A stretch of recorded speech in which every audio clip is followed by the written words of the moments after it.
प्रिय दोस्तों, जीवन के इस अद्भुत सफर में हम सभी एक अनंत ऊर्जा के प्रवाह में बह रहे हैं। हमारी हर सांस, हर भावना और हर विचार इस ब्रह्मांड के साथ जुड़े हुए हैं। यह ब्रह्मांड केवल बाहर नहीं, बल्कि हमारे भीतर भी है। इसे जानने और समझने के लिए हमें अपने भीतर की यात्रा करनी होगी। और इस यात्रा की शुरुआत होती है एक सरल लेकिन गहरे सत्य से, सही नींद से। नींद केवल शरीर को विश्राम देने की प्रक्रिया नहीं है, बल्कि यह हमारे मन और आत्मा को ऊर्जा से भरने का एक दिव्य अवसर भी है। बुद्ध ने कहा था कि मनुष्य का मन तभी स्थिर और निर्मल होता है जब वह संतुलित जीवन जीता है। और यह संतुलन तब आता है जब हम अपने शरीर को पर्याप्त विश्राम देते हैं। नींद का सही तरीका केवल रात को सोने और सुबह उठने तक सीमित नहीं है, बल्कि यह इस बात से जुड़ा है कि हम किस मानसिक अवस्था में सोते हैं और किस ऊर्जा के साथ जागते हैं। जब कोई व्यक्ति अशांत मन से सोता है तो उसकी नींद उसे और अधिक थकान और असंतोष देती है। लेकिन जब वह शांत और संतुलित मन से सोता है तो उसका शरीर और आत्मा दोनों पुनर्जीवित हो जाते हैं। सोने का सबसे सही तरीका यह है कि हम अपने मन को हल्का करें, उसे बोझिल विचारों से मुक्त करें और उसे प्रेम और करुणा से भर दें। ब्रह्मांड का रहस्य भी इसी से जुड़ा है। यह रहस्य बाहर की दुनिया में नहीं, बल्कि हमारे भीतर है। जब हम सोने से पहले अपने मन को शांत करने के लिए ध्यान करते हैं, अपने विचारों को नियंत्रित करते हैं और अपने भीतर की ऊर्जा को संतुलित करते हैं, तभी हम इस ब्रह्मांड की अनंत शक्तियों से जुड़ सकते हैं। बुद्ध ने कहा था कि जो भीतर देखता है वही सत्य को जानता है। जब हम सही तरीके से सोते हैं तो हमारे शरीर की कोशिकाएं पुनर्जीवित होती हैं, हमारा मन शांत होता है और हमारी आत्मा अधिक ऊर्जावान बनती है। लेकिन यदि हम बिस्तर पर जाने से पहले नकारात्मक विचारों से घिरे रहते हैं, भय और चिंता में डूबे रहते हैं, तो यह नकारात्मक ऊर्जा हमारे अवचेतन मन में समा जाती है और हमारे जीवन में बाधाएं उत्पन्न करती हैं। ब्रह्मांड एक दर्पण की तरह काम करता है। हम जो भी ऊर्जा अपने भीतर उत्पन्न करते हैं, वही हमें वापस मिलती है। यदि हम शांति, प्रेम और संतुलन से भरे होंगे तो ब्रह्मांड भी हमें वही लौट आएगा। लेकिन यदि हम अशांत, क्रोधित और असंतुलित होंगे तो यह ब्रह्मांड हमें वैसा ही अनुभव कराएगा। सोने का सबसे प्रभावी तरीका यह है कि हम सोने से पहले खुद को क्षमा करें, दूसरों को क्षमा करें और अपने मन को हल्का करें। हम अपने भीतर शांति का अनुभव करें और यह विश्वास रखें कि ब्रह्मांड हमारे साथ है।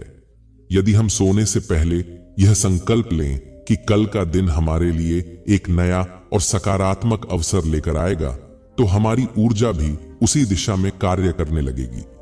बुद्ध ने हमें सिखाया कि जीवन का हर क्षण एक अवसर है, एक नई शुरुआत का, एक नए दृष्टिकोण का, एक नई ऊर्जा का। जब हम हर रात को सोने से पहले इस भावना के साथ सोते हैं कि हम ब्रह्मांड के साथ जुड़े हुए हैं, तो हमारा जीवन एक नए आयाम में प्रवेश करने लगता है। सांसों पर ध्यान देना एक बहुत ही प्रभावी तरीका है अपने मन को शांत करने का। जब हम गहरी और शांत सांसें लेते हैं तो हमारा मन धीरे धीरे शांत होने लगता है। यह ध्यान हमें न केवल अच्छी नींद प्रदान करता है, बल्कि हमारे भीतर की ऊर्जा को भी जागृत करता है। ब्रह्मांड से जुड़ने का सबसे सरल तरीका यही है कि हम अपनी सांसों को महसूस करें, अपने विचारों को देखें और अपने भीतर की शांति को पहचानें। जो लोग सही तरीके से सोना सीख लेते हैं, वे जीवन की सबसे महत्वपूर्ण कला को सीख लेते हैं, शांति में जीने की कला। क्योंकि जिस व्यक्ति का मन शांत होता है, वही व्यक्ति इस ब्रह्मांड के वास्तविक रहस्यों को समझ सकता है। उसे यह एहसास होता है कि हर चीज जुड़ी हुई है, हर कण में ऊर्जा है और हर विचार का एक प्रभाव होता है। इसलिए आज से ही अपने सोने के तरीके को बदलें। इसे केवल शरीर के आराम का समय न मानें, बल्कि इसे अपनी आत्मा की यात्रा का हिस्सा बनाएं। सोने से पहले कृतज्ञता का अभ्यास करें, अपने दिन भर के अनुभवों के लिए धन्यवाद दें, अपने भीतर की ऊर्जा को प्रेम से भरें, अपने मन को शांत करें और अपने विचारों को नियंत्रित करें। याद रखें, इस ब्रह्मांड की सभी शक्तियां आपके साथ हैं। आप अपने विचारों से, अपनी ऊर्जा से, अपने विश्वास से अपनी वास्तविकता को बदल सकते हैं। सही तरीके से सोना केवल एक शारीरिक प्रक्रिया नहीं है, यह आत्मा की शक्ति को जागृत करने का एक माध्यम है। बुद्ध का मार्ग हमें यही सिखाता है, शांति, संतुलन और प्रेम के साथ जीने का मार्ग। तो अब से जब भी आप सोने जाएं, तो इस बात को याद रखें कि यह केवल आराम का समय नहीं है, बल्कि यह अपने भीतर की यात्रा का अवसर है। यह वह क्षण है जब आप ब्रह्मांड की अनंत शक्तियों से जुड़ सकते हैं, जब आप अपने भीतर शांति और आनंद का अनुभव कर सकते हैं। और जब आप इस भाव से सोएंगे, तो न केवल आपकी नींद गहरी और सुखद होगी, बल्कि आपका जीवन भी अधिक संतुलित और आनंदमय बन जाएगा। ब्रह्मांड का रहस्य केवल उन्हीं को प्रकट होता है जो अपने भीतर शांति और संतुलन स्थापित कर लेते हैं। और इस शांति का पहला कदम सही तरीके से सोना है। इसलिए जागरूक बने, अपने विचारों को नियंत्रित करें, अपने मन को शुद्ध करें और इस ब्रह्मांड की दिव्य ऊर्जा से जुड़ने का प्रयास करें। यही जीवन का वास्तविक रहस्य है, यही सच्ची बुद्धि है और यही एक आनंदमय जीवन की कुंजी है। रात्रि का समय था। अंधेरे में केवल तारों की झिलमिलाहट थी। शहर से दूर एक छोटे से गांव में एक साधारण युवक आदित्य आसमान की ओर टकटकी लगाए बैठा था। उसे बचपन से ही ब्रह्मांड के रहस्यों में गहरी रुचि थी। वह हमेशा सोचता था कि इतने विशाल ब्रह्मांड में हमारा स्थान क्या है? क्या हमारा सोने का तरीका भी इस अनंत आकाश से जुड़ा हुआ है? आदित्य की दादी, जिन्हें सब दादी मां कहते थे, गांव की सबसे बुद्धिमान महिला थीं। वे सदियों पुराने रहस्यों और परंपराओं की गहरी समझ रखती थीं। आदित्य को जब भी कोई जिज्ञासा होती, वह तुरंत दादी मां के पास चला जाता। उस रात जब पूरा गांव गहरी नींद में था, आदित्य अपनी जिज्ञासा के साथ उनके पास पहुंचा। दादी मां, क्या सोने का भी कोई सही तरीका होता है? उसने पूछा। दादी मां मुस्कुराई और बोली, बिल्कुल होता है बेटा। सही तरीके से सोना केवल आराम नहीं देता, बल्कि यह हमारे शरीर, मन और आत्मा को ब्रह्मांड की ऊर्जाओं से जोड़ता है। कैसे? आदित्य की उत्सुकता बढ़ गई। दादी मां ने धीरे धीरे कहना शुरू किया। बहुत पुराने समय की बात है, जब आर्षि मुनि और योगी गहरी तपस्या किया करते थे। उन्होंने यह खोजा था कि मनुष्य का शरीर 5 तत्वों से बना है: पृथ्वी, जल, अग्नि, वायु और आकाश। जब हम सोते हैं तो हमारा शरीर इन तत्वों के साथ संतुलन बनाता है, लेकिन अगर हम गलत दिशा में या गलत तरीके से सोएं तो यह संतुलन बिगड़ सकता है। आदित्य को यह सुनकर आश्चर्य हुआ। क्या मतलब है दादी मां? बेटा, जब तुम उत्तर की ओर सिर करके सोते हो तो पृथ्वी का चुंबकीय क्षेत्र तुम्हारे शरीर की ऊर्जा को प्रभावित करता है। यह रक्तचाप को बढ़ा सकता है और नींद को बाधित कर सकता है। इसलिए दक्षिण दिशा की ओर सिर करके सोने की सलाह दी जाती है। आदित्य को यह सुनकर बहुत रोचक लगा। वह सोचने लगा कि क्या ब्रह्मांड की ऊर्जाएं सच में हमारे शरीर को प्रभावित करती है। तभी दादी मां ने एक और रहस्य बताया। ब्रह्मांड में हर चीज ऊर्जा से बनी है। जब हम सही तरीके से सोते हैं तो यह ऊर्जा हमारे शरीर को स्वस्थ रखती है और मानसिक शांति प्रदान करती है। हमारी प्राचीन सभ्यता में इसे योग निद्रा कहा जाता था। योग निद्रा? आदित्य ने पूछा। हां, योग निद्रा एक विशेष अवस्था होती है जहां शरीर तो विश्राम करता है, लेकिन मन जागरूक रहता है। यह ध्यान का एक रूप है जो सोने के दौरान हमें ब्रह्मांड से जोड़ता है। पुराने समय में आर्षि मुनि इस विधि का अभ्यास करते थे ताकि वे ब्रह्मांड के गूढ़ रहस्यों को समझ सकें। आदित्य को यह सुनकर बहुत प्रेरणा मिली। उसने निश्चय किया कि वह भी योग निद्रा का अभ्यास करेगा और सोने की सही विधियों को अपनाएगा। अगले दिन से ही उसने दादी मां की सलाह मानकर सोने की आदतों में सुधार करना शुरू कर दिया। उसने सोने से पहले ध्यान लगाना शुरू किया, अपनी शारीरिक मुद्रा पर ध्यान दिया और सिर की दिशा को सही रखा। कुछ ही दिनों में उसे गहरी और सुकून भरी नींद आने लगी। एक रात जब आदित्य ध्यान में था, उसे एक विचित्र सपना आया। उसने देखा कि वह अंतरिक्ष में तैर रहा है, जहां बड़े बड़े ग्रह और तारामंडल चमक रहे हैं। अचानक एक प्रकाश पुंज उसके सामने प्रकट हुआ। वह कोई साधारण रोशनी नहीं थी, बल्कि उसमें एक दिव्य शक्ति समाहित थी। आदित्य, एक गंभीर आवाज गूंजी, तुमने सोने के सही तरीके को समझ लिया है। अब ब्रह्मांड के गहरे रहस्यों को समझने का समय है। कौन हैं आप? आदित्य ने पूछा।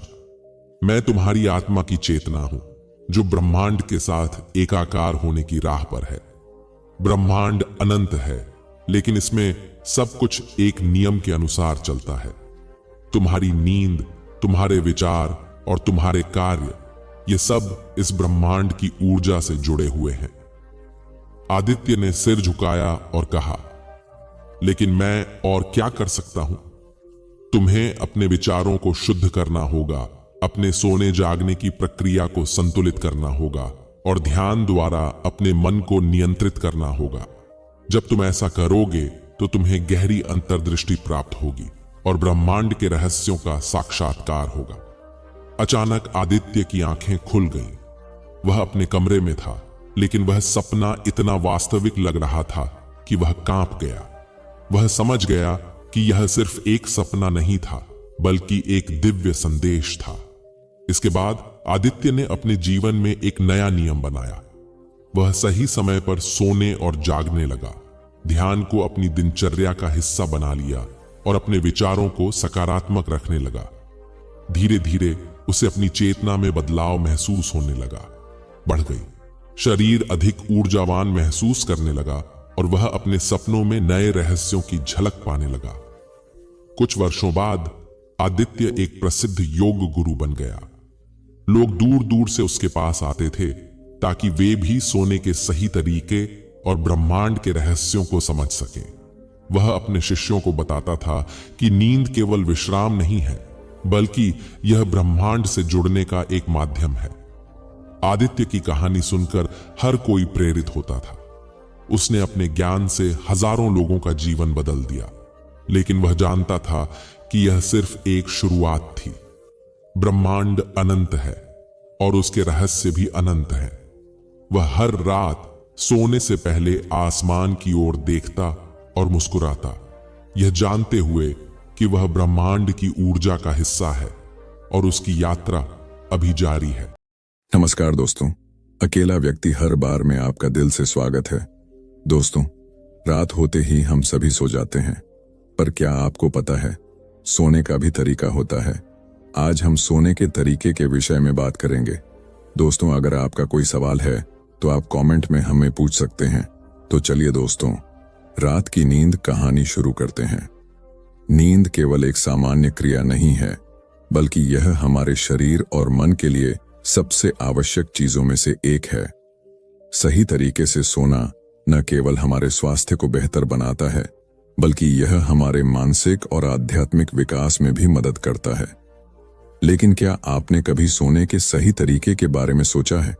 क्या आपको पता है कि आपकी सोने की आदतें आपके भाग्य, ऊर्जा और आने वाले कल को प्रभावित कर सकती हैं? प्राचीन ग्रंथों, वैज्ञानिक शोधों और योग विद्या में इस विषय पर बहुत गहराई से चर्चा की गई है। सोने से पहले हम जो भी विचार करते हैं, जो भावनाएं महसूस करते हैं, वे हमारे अवचेतन मन में समाहित हो जाती हैं और हमारे भविष्य को प्रभावित करती हैं। इसलिए यह बहुत जरूरी है कि हम सही मानसिकता, सही मुद्रा और सही भावनाओं के साथ सोने जाएं। आइए आज हम आपको एक ऐसी प्रेरणादायक कहानी सुनाते हैं जो न केवल आपको सोने का सही तरीका सिखाएगी, बल्कि आपके जीवन को बदलने की शक्ति भी रखती है। यह कहानी आपको भावनाओं से भर देगी और आपके मन को शांति और प्रेरणा से भर देगी। राघव एक साधारण लेकिन मेहनती व्यक्ति था।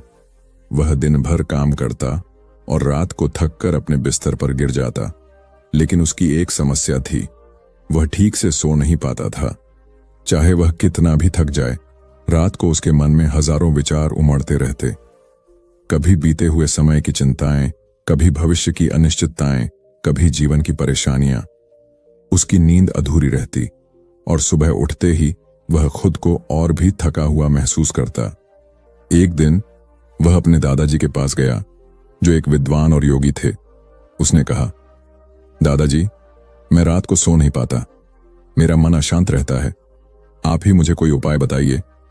दादाजी मुस्कुराए और बोले, बेटा, सोने का सही तरीका जान लो, फिर देखना तुम्हारा जीवन कैसे बदलता है। राघव ने आश्चर्य से पूछा, सोने का सही तरीका? क्या कोई खास तरीका होता है? दादाजी बोले, बिल्कुल, और इसे समझने के लिए आज रात मैं तुम्हें एक विशेष प्रयोग करने को कहूंगा। राघव उत्सुक हो गया। उसने पूछा, क्या करना होगा? दादाजी ने गंभीरता से कहा, रात को जब सोने जाओ तो ये 5 बातें करना। सबसे पहले अपने मन को शांत करना। सोने से पहले दिन भर की परेशानियां भूल जाओ, अपने मन को हल्का करो।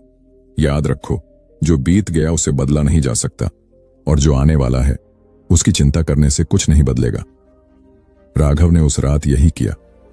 जब वह बिस्तर पर गया तो उसने गहरी सांस ली और अपने मन से सभी चिंताओं को बाहर निकालने की कोशिश की।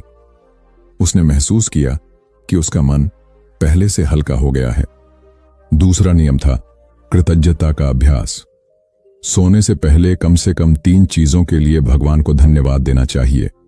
राघव ने सोचा, आज मेरे पास अच्छा भोजन था, मेरे पास रहने के लिए घर है और मेरे पास परिवार है। उसने मन ही मन भगवान को धन्यवाद दिया। यह करने से उसके मन में सकारात्मकता आ गई। तीसरा नियम था क्षमा और प्रेम का अभ्यास करना। दादाजी ने कहा था, अगर किसी ने तुम्हारा दिल दुखाया हो तो उसे माफ कर दो, और अगर तुमने किसी को दुख पहुंचाया हो तो अपने मन में उससे माफी मांग लो। राघव को याद आया कि उस दिन उसने अपने दोस्त से झगड़ा कर लिया था। उसने मन में उससे माफी मांगी और सोचा, कल मैं उससे मिलकर सुलह कर लूंगा। चौथा नियम था सही मुद्रा में सोना। दादाजी ने समझाया था कि सोते समय दाईं करवट लेना सबसे अच्छा माना जाता है, क्योंकि यह शरीर के ऊर्जा प्रवाह को सही रखता है और हृदय पर दबाव नहीं डालता। राघव ने पहली बार ध्यान दिया कि वह अक्सर उलटी सीधी मुद्राओं में सो जाता था। उसने खुद को सही मुद्रा में रखा और आराम महसूस किया। 5वां नियम था अच्छी सोच के साथ नींद में जाना। दादाजी ने कहा था, जो विचार लेकर तुम सोओगे वही तुम्हारे अवचेतन में जाएगा। इसलिए सोने से पहले कोई अच्छी बात सोचो, कोई अच्छा दृश्य देखो या कोई सकारात्मक संकल्प लो। राघव ने मन में एक सुंदर जंगल की छवि बनाई जहां वह शांति से घूम रहा था। उसने महसूस किया कि उसकी सारी थकान गायब हो रही है। उस रात पहली बार राघव ने गहरी और शांत नींद ली। अगली सुबह जब वह उठा तो उसे ऐसा लगा जैसे वह किसी नए जीवन में प्रवेश कर चुका हो। उसका मन हल्का था, उसकी ऊर्जा दोगुनी थी, और सबसे महत्वपूर्ण बात, वह खुश था।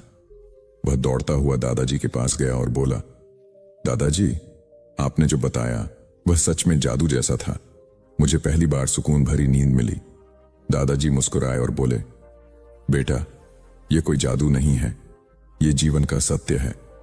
जब हम सही तरीके से सोते हैं तो हमारा शरीर और मन दोनों स्वस्थ रहते हैं। रात की अच्छी नींद ही अगले दिन की सफलता की नींव होती है। राघव ने उस दिन से सोने के इन नियमों को अपनी आदत बना लिया। कुछ ही दिनों में उसके जीवन में चमत्कारी बदलाव आने लगे। उसकी चिंता कम हो गई, उसका मन शांत रहने लगा, और सबसे बड़ी बात, वह हर दिन ऊर्जावान और खुश रहने लगा। यह कहानी सिर्फ राघव की नहीं, बल्कि हम सबकी है। हम सब जीवन की दौड़ में इतना उलझ जाते हैं कि सही तरीके से सोने की कला भूल जाते हैं। लेकिन अगर हम भी इन 5 नियमों को अपना लें तो हम अपने जीवन में आश्चर्यजनक बदलाव देख सकते हैं। तो आज से ही एक संकल्प लें कि हम सोने से पहले अपने मन को शांत करेंगे, कृतज्ञता प्रकट करेंगे, क्षमा और प्रेम को अपनाएंगे, सही मुद्रा में सोएंगे और सकारात्मक विचारों के साथ सोएंगे। क्योंकि याद रखें, जैसा सोओगे वैसा ही जागोगे, और जैसा जागोगे वैसा ही तुम्हारा जीवन बनेगा। अब जब भी सोने जाओ, इन नियमों को अपनाओ और देखो कि कैसे तुम्हारा जीवन बदलता है। शुभ रात्रि। चलिए अब आपको एक और प्रेरणादायक कहानी की तरफ लेकर चलते हैं। ये कहानी बुद्ध सोने से पहले सुना करते थे। तो चलिए ज्यादा समय ना लेते हुए कहानी शुरू करते हैं। गौतम बुद्ध के जीवन में हर बात का एक उद्देश्य और हर कार्य का एक अर्थ होता था। वह केवल अपने उपदेशों के माध्यम से ही नहीं, बल्कि अपने कार्यों और आदतों से भी अपने शिष्यों को जीवन की गहरी सच्चाइयां सिखाते थे। बुद्ध को एक विशेष कहानी बहुत प्रिय थी, जिसे वे अक्सर सोने से पहले अपने शिष्यों को सुनाया करते थे। यह कहानी समर्पण का वृक्ष के नाम से प्रसिद्ध थी। बहुत समय पहले एक घने जंगल के बीचों बीच एक विशाल पीपल का वृक्ष था। इस वृक्ष की शाखाएं इतनी फैली हुई थीं कि वह कई किलोमीटर दूर से ही दिखाई देता था। लोग उसे समर्पण का वृक्ष कहते थे, क्योंकि वह हर किसी को छाया, फल और शांति प्रदान करता था। गांव के लोग, पक्षी, जानवर और यात्री उस वृक्ष के नीचे विश्राम करते थे। उस वृक्ष की जड़ें इतनी गहरी थीं कि सबसे कठोर सूखे में भी वह हरा भरा रहता था। एक दिन एक युवा साधक जंगल से गुजर रहा था। वह जीवन के गहरे अर्थ और सच्चे सुख की तलाश में था। वह कई गुरुओं के पास गया था, कई ग्रंथ पढ़े थे, लेकिन उसे संतोष नहीं मिला। थक हार कर वह समर्पण के वृक्ष के नीचे आ बैठा। साधक ने वृक्ष से पूछा, हे महान वृक्ष, तुम इतने विशाल हो, सबको छाया और शांति देते हो, लेकिन तुम्हें यह शक्ति और सुकून कहां से मिलता है? वृक्ष मुस्कुराया और धीरे से बोला, मेरे पास तुम्हारे सभी प्रश्नों का उत्तर है। अगर तुम सच में सीखने को तैयार हो तो मैं तुम्हें अपना रहस्य बताऊंगा। युवक ने उत्सुकता से सिर हिलाया और वृक्ष ने अपनी कहानी सुनानी शुरू की। वृक्ष ने कहा, मैं हमेशा ऐसा नहीं था। कभी मैं भी एक छोटा सा पौधा था जो अपने अस्तित्व के लिए संघर्ष करता था। जब पहली बार मैं मिट्टी से अंकुरित हुआ तो मुझे डर था कि कोई मुझे कुचल ना दे। मैं कमजोर था और मौसम की हर मार सहन करनी पड़ती थी। लेकिन एक दिन मैंने अपने डर को त्यागने का निश्चय किया। मैंने सोचा, अगर मुझे बड़ा बनना है तो मुझे खुद को पूरी तरह से प्रकृति के समर्पित करना होगा। मैंने अपनी जड़ें गहरी करने का प्रयास किया ताकि मैं हर परिस्थिति में खड़ा रह सकूं। मैंने अपनी शाखाओं को आकाश की ओर बढ़ाया ताकि सूरज की हर किरण मुझ तक पहुंच सके। वृक्ष ने आगे कहा, मेरे जीवन में भी कई कठिनाइयां आईं। आंधियां मुझे तोड़ने की कोशिश करती थीं, बारिश मुझे जड़ से उखाड़ने का प्रयास करती थी और गर्मी मेरी पत्तियों को झुलसाने की कोशिश करती थी। लेकिन मैंने सीखा कि संघर्ष ही मेरे विकास का हिस्सा है। हर आंधी के बाद मेरी जड़ें और गहरी हो जाती थीं। हर बारिश के बाद मेरी पत्तियां और हरी भरी हो जाती थीं। मैंने प्रकृति के हर रूप को स्वीकार करना शुरू कर दिया। यही मेरा पहला पाठ था, स्वीकार करना। धीरे धीरे मैं बड़ा और मजबूत होता गया। मेरी शाखाओं पर पक्षियों ने घोंसले बनाए। मेरी छाया में थके हुए यात्रियों ने विश्राम किया। मेरी पत्तियां जानवरों के लिए भोजन बनी। तब मैंने सीखा कि जीवन का असली सुख दूसरों की सेवा में है। जब मैंने अपने फल और छाया को दूसरों के लिए समर्पित कर दिया तो मुझे भीतर से अपार संतोष और खुशी का अनुभव हुआ। यही मेरा दूसरा पाठ था, निस्वार्थता। समय बीतता गया और मैंने महसूस किया कि हर दिन नया है। हर सुबह सूरज मेरे लिए एक नई आशा लेकर आता है। मैंने सीखा कि हर क्षण को पूरी तरह से जीना चाहिए, बिना अतीत के बोझ या भविष्य की चिंता के। जब मैं पूरी तरह से वर्तमान में जीता हूं तो मुझे भीतर से शांति का अनुभव होता है। यही मेरा तीसरा पाठ था, वर्तमान में जीना। वृक्ष की कहानी सुनकर युवक की आंखों में आंसू आ गए। उसने कहा, हे वृक्ष, तुमने मुझे वह सिखाया है जो मैं वर्षों से खोज रहा था। जीवन का सच्चा अर्थ स्वीकार करना, निस्वार्थता और वर्तमान में जीने में है। मैं अब अपने जीवन को इसी दिशा में समर्पित करूंगा। युवक ने वृक्ष को प्रणाम किया और वहां से विदा हो गया। गौतम बुद्ध इस कहानी को सुनाने के बाद अपने शिष्यों से कहते, समर्पण का वृक्ष हमें यह सिखाता है कि जीवन में सच्ची शांति पाने के लिए हमें भी अपनी जड़ों को गहरा करना होगा, संघर्षों को स्वीकार करना होगा और दूसरों के लिए निस्वार्थ भाव से जीना होगा। जब हम अपने मन को वर्तमान में समर्पित करते हैं, तभी हम सच्चे सुख और शांति का अनुभव कर सकते हैं। इस कहानी का संदेश यह है कि जीवन में संघर्ष से घबराने की बजाय उसे विकास का हिस्सा मानना चाहिए। निस्वार्थता और क्षण क्षण में जीने से हम अपने जीवन को अर्थपूर्ण बना सकते हैं। यही वह पाठ था जो बुद्ध अपने शिष्यों को रोज सुनाकर सिखाया करते थे, गौर से सुनना। मित्रों, अब जो कहानी आपको सुनाने जा रहा हूं वह गौतम बुद्ध ने अपने प्रिय शिष्य को सुनाई थी, तो चलिए शुरू करते हैं। गौतम बुद्ध का जीवन शांति, करुणा और आत्मज्ञान की यात्रा का प्रतीक है। उनके शिष्यों का कहना था कि बुद्ध हर दिन सोने से पहले एक ऐसी कथा सुनते थे जो उनके मन को शांति और सीख प्रदान करती थी। यह कथा न तो किसी चमत्कार से जुड़ी थी और न ही वरदानों पर आधारित, बल्कि यह कथा जीवन के सहज और सच्चे गुणों को उजागर करती थी। ऐसी ही एक रात जब बुद्ध अपने शिष्यों के साथ शांत जंगल में विहार कर रहे थे, उन्होंने आनंद से कहा, सोने से पहले मैं एक साधारण किसान की कहानी सुनना चाहूंगा। वह किसान जिसने अपने परिश्रम और धैर्य से जीवन का सबसे बड़ा सत्य सीखा।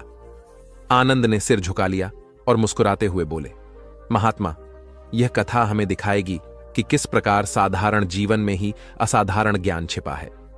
इस प्रकार आनंद ने एक किसान की कहानी सुनाई जिसने न किसी वरदान की सहायता ली और न ही किसी चमत्कार पर विश्वास किया। उसने केवल अपने कर्म, समर्पण और विवेक से अपने जीवन को संवारने का मार्ग ढूंढा। यही कथा गौतम बुद्ध को प्रिय थी, क्योंकि यह हमें सिखाती है कि सच्चे बदलाव के लिए भीतर की शक्ति और स्थिरता कितनी महत्वपूर्ण है। बहुत समय पहले एक छोटे से गांव में एक साधारण किसान रहता था जिसका नाम सोम था। सोम ईमानदार, परिश्रमी और सादा जीवन जीने वाला व्यक्ति था। उसकी छोटी सी जमीन और एक जोड़ी बैल थे जिनसे वह अपनी रोजी रोटी कमाता था, लेकिन उसका जीवन आसान नहीं था। एक साल बारिश समय पर नहीं हुई, खेत सूख गए और फसलें बर्बाद हो गईं। गांव के कई किसान हताश होकर अपनी जमीन छोड़ने लगे।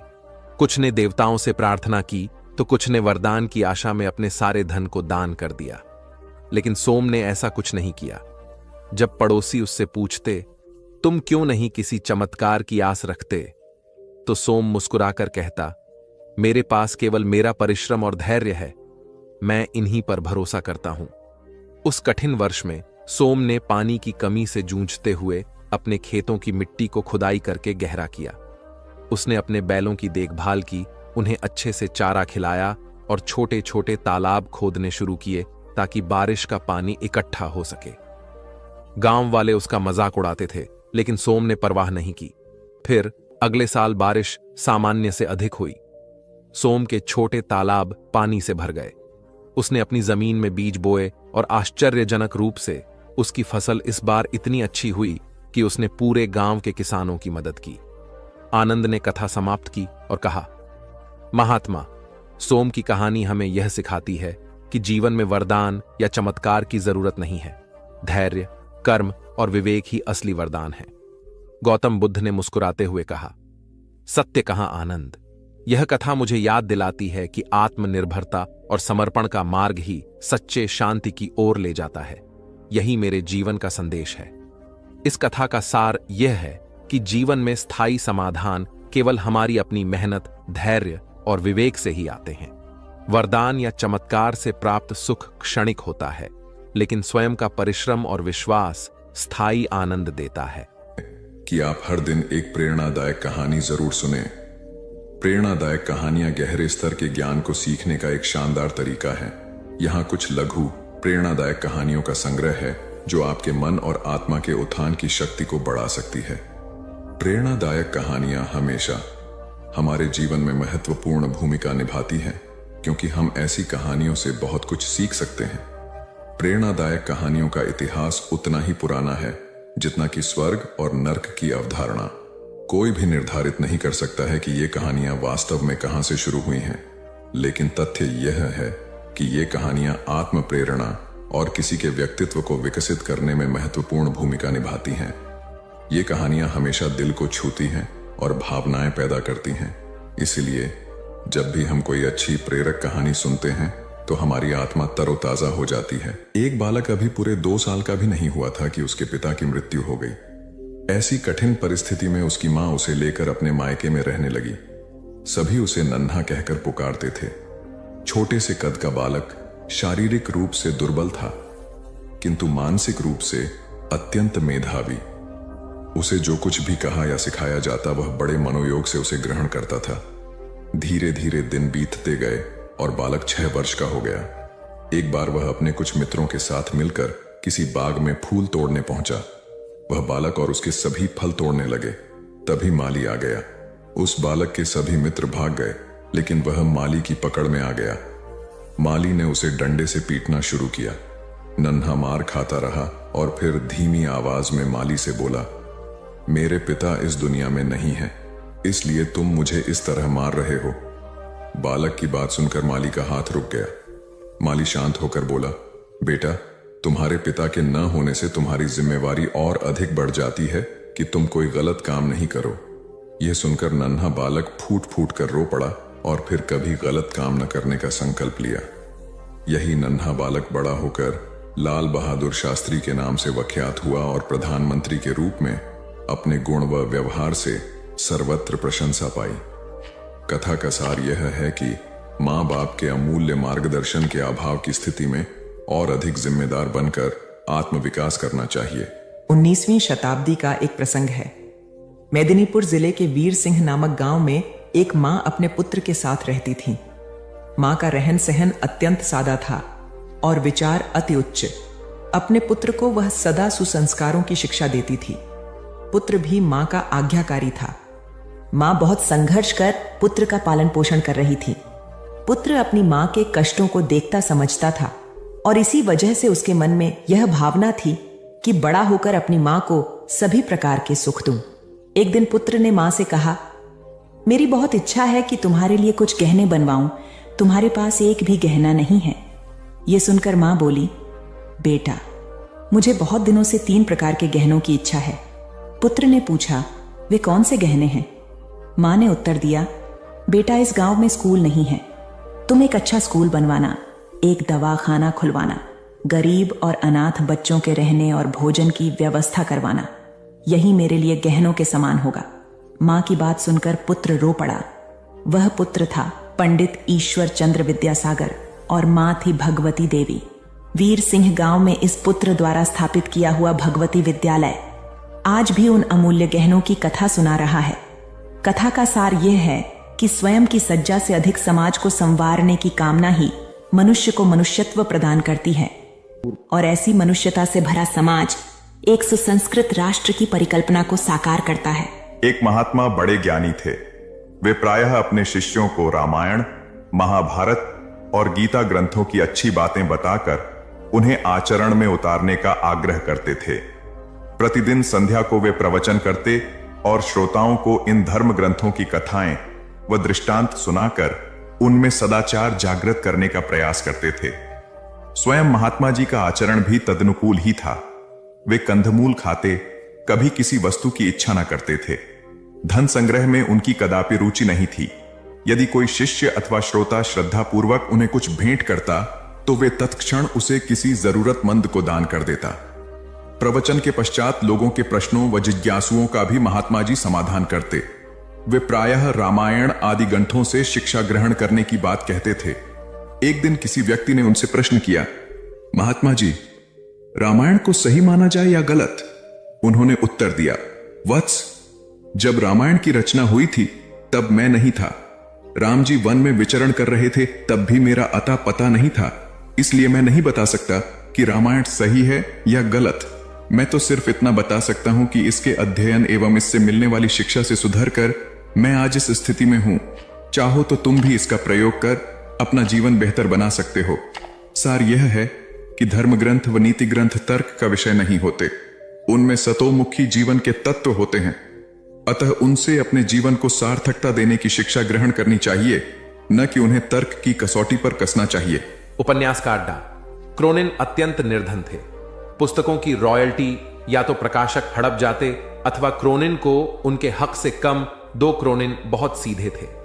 प्रकाशकों से लड़ाई कर अपना हक लेना उन्हें नहीं आता था। अतः गरीबी में उनका जीवन बीत रहा था।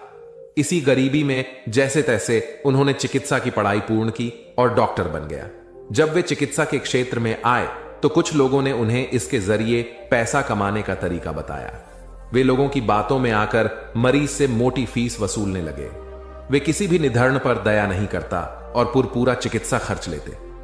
यह देखकर क्रोनिन की पत्नी बहुत दुखी हुई। वे अत्यंत दयालु थीं। पति की गरीबों के साथ यह निर्दय देख एक दिन वे बोली, हम गरीब ही ठीक थे, हमसे कम दिल में दया तो थी। उस दया को खोकर तो हम कंगाल हो गए, अब मनुष्य ही नहीं रहे।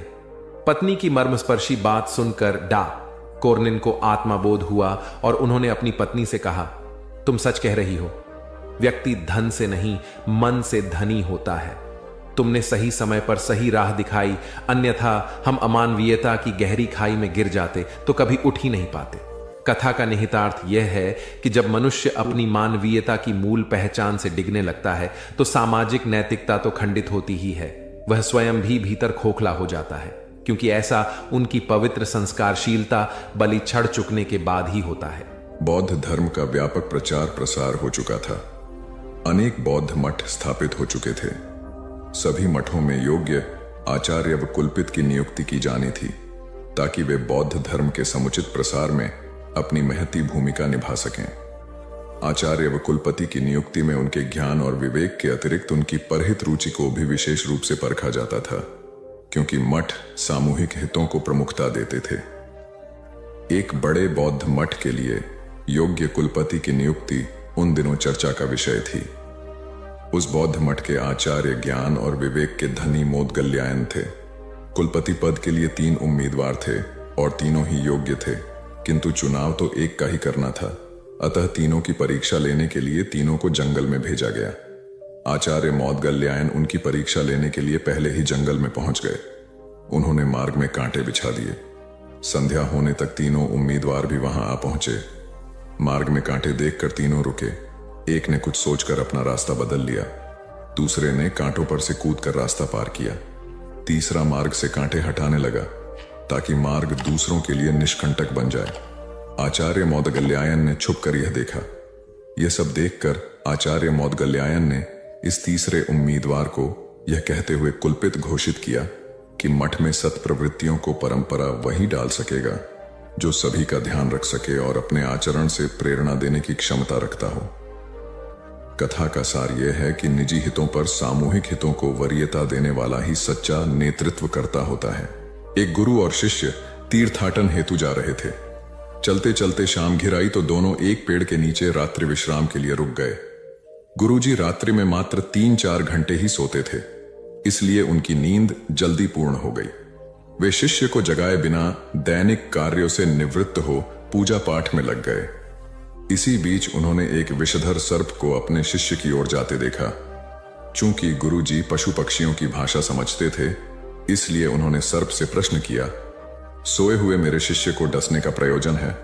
सर्प ने उत्तर दिया, महात्मन, आपके शिष्य ने पूर्व जन्म में मेरी हत्या की थी। मुझे उससे बदला लेना है। अकाल मृत्यु होने पर मुझे सर्प योनि मिली है। मैं आपके शिष्य को डसकर उसे भी अकाल मृत्यु दूंगा। क्षण भर विचार के उपरांत गुरुजी बोले, मेरा शिष्य अत्यंत सदाचारी व होनहार होने के साथ ही अच्छा साधक भी है। फिर तुम उसे मरकर विश्व को उसके ज्ञान और प्रतिभा से क्यों वंचित कर रहे हो? स्वयं भी इस कार्य से मुक्ति नहीं मिलेगी। किंतु सर्प का निश्चय नहीं बदला। तब गुरुजी ने एक प्रस्ताव को रखते हुए कहा, मेरे शिष्य की साधना अभी अधूरी है। उसे अभी इस क्षेत्र में बहुत कुछ करना है, जबकि मेरे लक्ष्य पूर्ण हो चुके हैं। मेरे नाश में किसी की हानि नहीं है, अतः उसके स्थान पर मुझे 10 लो। गुरु का यह स्नेह देखकर सर्प का हृदय परिवर्तन हो गया और वह उन्हें प्रणाम कर वहां से चला गया। वस्तुतः गुरु की गुरुता न केवल शिष्य को ज्ञान देने में, बल्कि उसे पूर्ण परिपक्व होने तक उसकी रक्षा करने में निहित है। स्वामी विवेकानंद के प्रवचन ज्ञान युक्त और तर्क आधारित होते थे।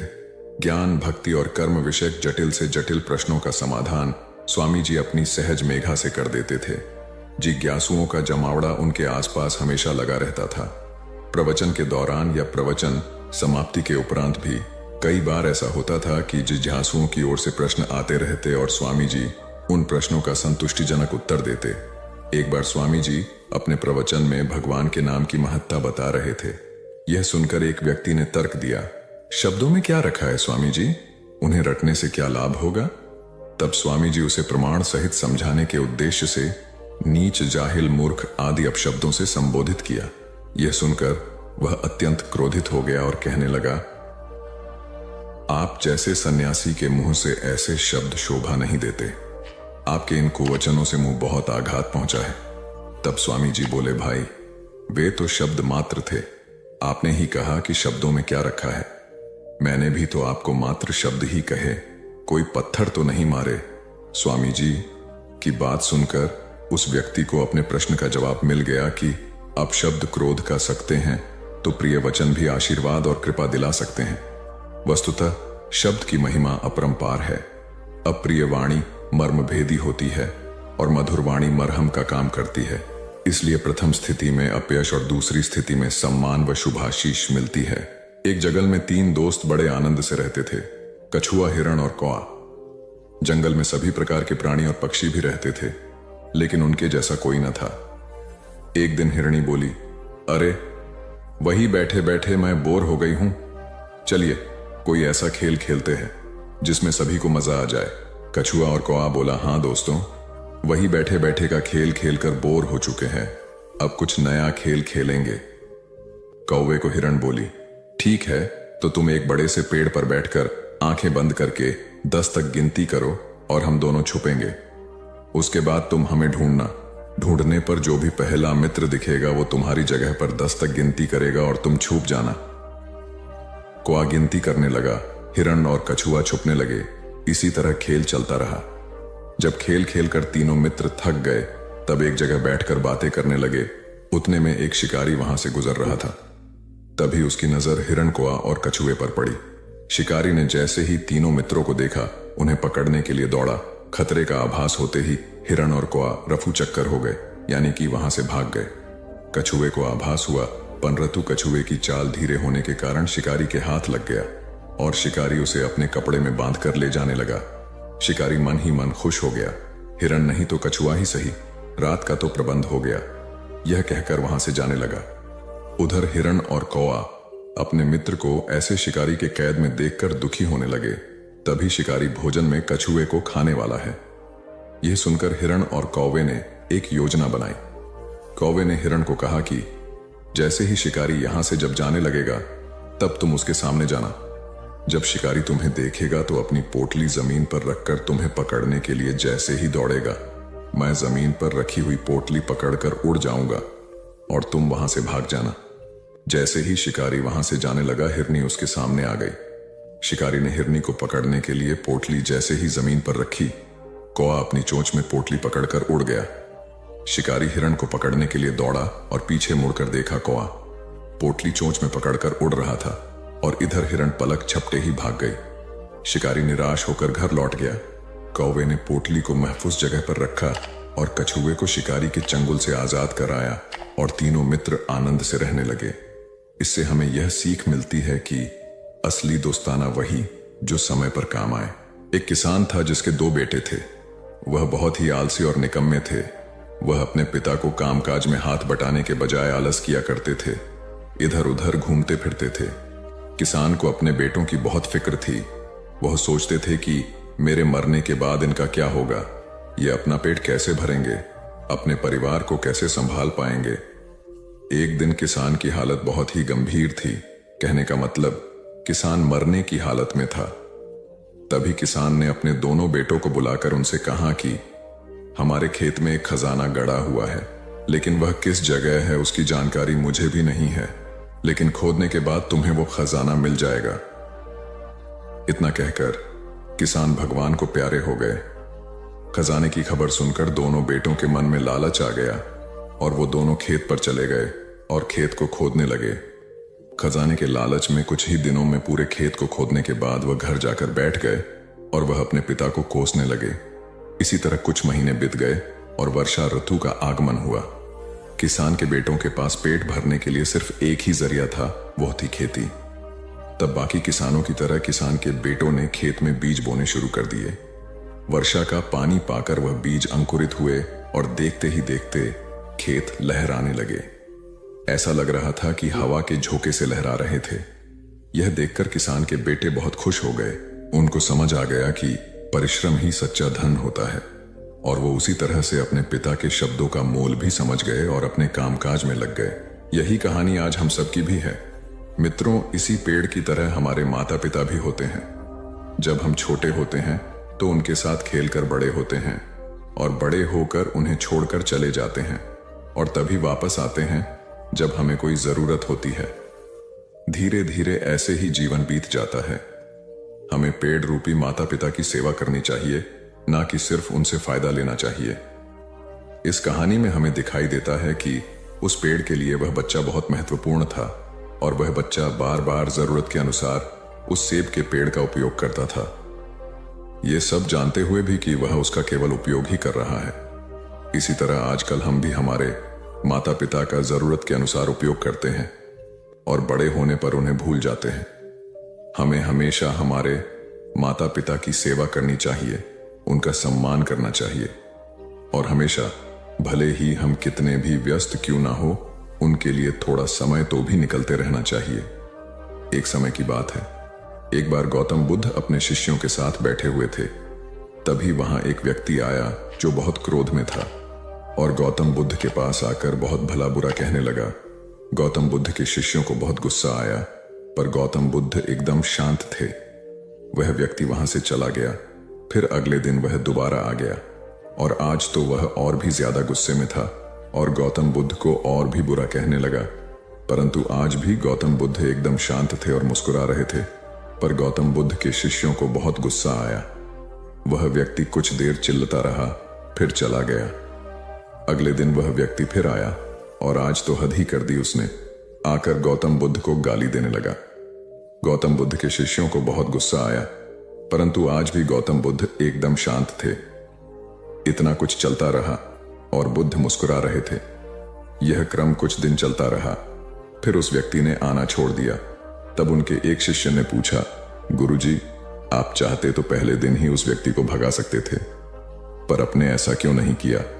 तब गौतम बुद्ध ने बड़ी नम्रता से कहा, अगर कोई व्यक्ति हमें कोई उपहार दे और हम उसे लेने से मना कर दे तो वह व्यक्ति क्या करेगा?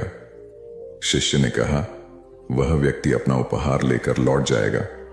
तब गौतम बुद्ध ने कहा, मैंने भी ऐसा ही किया। उस व्यक्ति ने मुझे उपशब्द रूपी उपहार दिया, मैंने उसे लेने से मना कर दिया, मतलब उस पर कोई भी प्रतिक्रिया नहीं दी, तो व्यक्ति अपने वह अपशब्द वापस लेकर लौट गया। एक व्यक्ति की 3 साल की बेटी थी। एक दिन उस व्यक्ति ने देखा कि उसकी बेटी उसके एक बहुत सुंदर और महंगे गोल्ड पैकिंग पेपर से एक बॉक्स को लपेट रही थी। ये देखकर उस व्यक्ति को बहुत गुस्सा आया है। उसने अपनी बेटी को बहुत डांटा, तुमने मेरे इतनी कीमती पेपर को बेकार कर दिया, वो भी बिना किसी मतलब के। तुम इसे अच्छे काम के लिए उपयोग करती तो अच्छा लगता, पर तुमने एक बेकार से डिब्बे को उसमें लपेट दिया। कुछ दिन बीते, दिवाली का दिन आया। उस व्यक्ति ने अपनी बेटी को गिफ्ट दिया। बेटी ने भी वही सुंदर सा गोल्डन बॉक्स पापा को दिया। उसके पापा पहले तो उसे देखकर बहुत खुश हुए, पर जैसे ही उन्होंने उस डिब्बे को खोला वह खाली था। यह देखकर उस व्यक्ति ने अपनी बेटी को घूरा और कहा, क्या तुम्हें इतना भी नहीं पता कि किसी को खाली डिब्बा नहीं देते? लड़की कुछ देर शांत रही, फिर बोली, पापा, यह डिब्बा खाली नहीं है, मैंने इसमें बहुत सारे किस आपके लिए रखे हैं।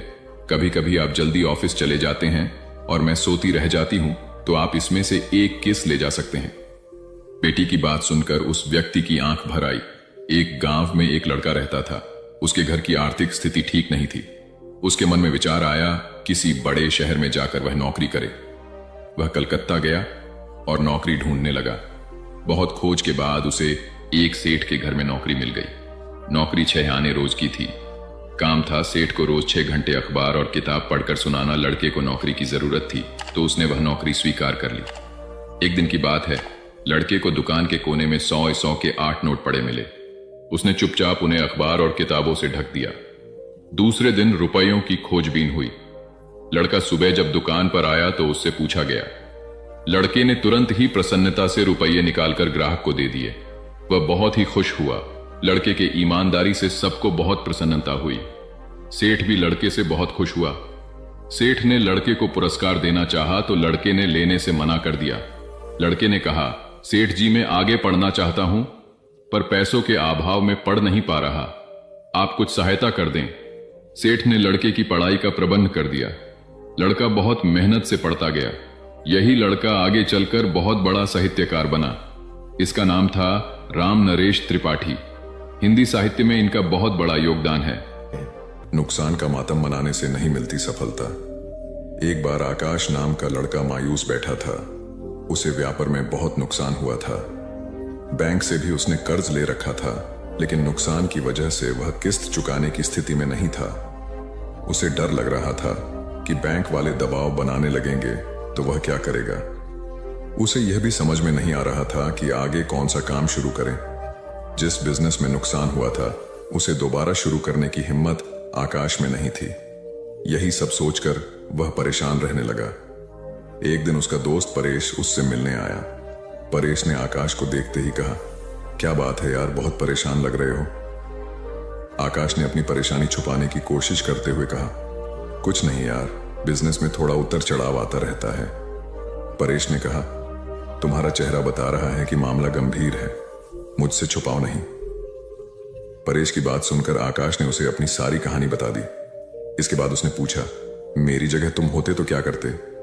परेश ने थोड़ा सोचने के बाद कहा, अगर मैं तुम्हारी जगह होता तो अपनी असफलता पर पछतावा नहीं करता, आगे क्या करना है उस पर विचार करता। पछतावा करते रहने से आदमी नुकसान से, दुख से बाहर नहीं निकल पाता है। मेरी मानो तो तुम नए सिरे से अपने बिजनेस को खड़ा करने की सोचो। मित्र की सलाह के बाद आकाश ने कहा, तुम बात तो ठीक कह रहे हो, लेकिन मुझ में फिर से वही बिजनेस शुरू करने की हिम्मत नहीं है। इस पर परेश ने कहा, यह सही है कि तुम्हें नुकसान हुआ है, लेकिन तुम्हें तजुर्बा भी मिला है। अगर तुम कुछ नया शुरू करने की योजना बनाते हो तो तुम्हें शून्य से शुरू करना होगा। अगर तुम अपने पुराने काम को नए सिरे से शुरू करते हो तो तुम्हें बहुत ज्यादा होमवर्क करने की जरूरत नहीं पड़ेगी। मेरी राय में तुम्हें नुकसान का मातम नहीं मानना चाहिए। काम को नए सिरे से शुरू करने की प्लानिंग करनी चाहिए। जितना ज्यादा नुकसान के बारे में सोचोगे उतना अधिक तुम अपनी सफलता से दूर होते जाओगे। तो असफलता से भी सीखने की कोशिश करनी चाहिए। शेखर ने अपने दादाजी से यह सवाल पूछा। सभी भी अपने जीवन में आगे बढ़ना चाहते हैं, लेकिन बहुत कम लोग ही अपने लक्ष्य तक पहुंच पाते हैं। अगर अपने लक्ष्य तक पहुंचना है तो क्या करना चाहिए। शेखर स्नातक अंतिम वर्ष का छात्र है और प्रतियोगिता परीक्षाओं की तैयारी कर रहा है। उसके दादाजी प्राइमरी स्कूल से रिटायर्ड शिक्षक हैं। उन्होंने शेखर का सवाल सुनने के बाद कहा, अपने लक्ष्य तक पहुंचने के लिए व्यक्ति को सबसे पहले खुद को असफलताओं को स्वीकार करने के लिए तैयार करना चाहिए। दादाजी का जवाब सुनने के बाद शेखर ने पूछा, मैं आपकी बात समझ नहीं पाया। आखिर अपने आप को असफलता के लिए तैयार कर सफलता कैसे पाई जा सकती है। शेखर का सवाल सुनने के बाद दादाजी ने कहा, इस बात को मैं तुम्हारा ही उदाहरण देकर समझता हूं। तुम इस समय प्रतियोगिता परीक्षाओं की तैयारी कर रहे हो। तुम अगले वर्ष होने वाली परीक्षाओं में बैठोगे। तुम यही सोचकर बैठोगे कि तुम्हें सफलता मिलेगी। दादाजी की बात पर शेखर ने हाँ में सिर हिलाया। इसके बाद दादाजी जी ने कहा, मान लो तुम अपने पहले प्रयास में असफल हो जाते हो तो तुम क्या करोगे। शेखर ने कहा, मुझे बहुत निराशा होगी। मैं तैयारी में अपनी तरफ से कहीं कमी नहीं छोड़ रहा हूं। दादाजी ने कहा, निराशा ही असफलता की जड़ है। वह कैसे? शेखर ने सवाल किया। दादाजी बोले, तुम्हें लगता है कि तुम्हारी तैयारी मुकम्मल है, लेकिन परीक्षा तो दूसरे की इच्छा पर निर्भर है। अगर तुम पहले प्रयास में असफल होने के बाद निराश हो जाते हो तो तुम्हारी आगे की तैयारी प्रभावित होगी। अगर तुम असफलता को अपनी कमियों को दुरुस्त करने का मौका मानोगे, तभी आगे की तैयारी में उन्हें दूर कर पाओगे। हर परीक्षार्थी यही सोचता है कि उसकी तैयारी पूरी है, लेकिन सफलता कुछ लोगों को ही मिलती है। ये वही लोग होते हैं जो अपनी असफलता से सीखते हैं ही और दूसरों की असफलता से भी सीखने की कोशिश करते हैं। अपने काम को खुद नहीं समझे महत्वहीन। मुकेश दफ्तर में नए हैं। पहले वह दूसरे संस्थान में काम करते थे। अपना काम तल्लीनता से करते हैं, लेकिन चेहरा बताता है कि मुकेश अपने काम से खुश नहीं है। एक दिन इस बारे में पूछने पर उन्होंने कहा, जब काम में मन नहीं लगे तो चेहरा उदास हो ही जाता है। काम में मन क्यों नहीं लग रहा है? यह पूछने पर उन्होंने कहा, अरे यह भी कोई काम है। इसके बाद उन्होंने ढेर सारे तथ्यों के साथ अपने काम को महत्वहीन बताने की कोशिश की। उन्होंने यह भी कहा कि इस समय जो काम मेरे जिम्मे है उसके आधार पर दूसरे संस्थान में नौकरी भी नहीं मिलेगी, इस बात को मुकेश के रिपोर्टिंग मैनेजर मिस्टर कुमार को बताया गया। वह सुलझे हुए इंसान हैं। उन्होंने तरीके से मुकेश को समझाया कि उनका काम कैसे महत्वपूर्ण है। मिस्टर कुमार ने उनसे पूछा, मुकेश पहले अपने काम के बारे में बताइए। मुकेश ने कहा, मेरा काम यह देखना है कि हमारी कंपनी के प्रोडक्ट में कहां कहां गड़बड़ी है, उसे कैसे दूर किया जा सकता था, आगे ऐसा क्या किया जाए जिससे पुरानी खामियां फिर से सामने नहीं आए। मुकेश की बात खत्म होते ही मिस्टर कुमार ने कहा, यह जानकर अच्छा लगा कि आपको अपने काम की अच्छी समझ है। जैसा आपने कहा है उसके अनुसार आपका काम प्रोडक्ट को कैसे बेहतर बनाया जाए और उसके निर्माण के दौरान की खामियों को दूर करने से जुड़ा है। मुकेश ने हाँ में सर हिलाया। इसके बाद मिस्टर कुमार ने पूछा, जब प्रोडक्ट को लेकर इतनी बड़ी ही जिम्मेदारी कंपनी ने आपको दी है, तब आप अपने काम को महत्वहीन क्यों समझते हैं?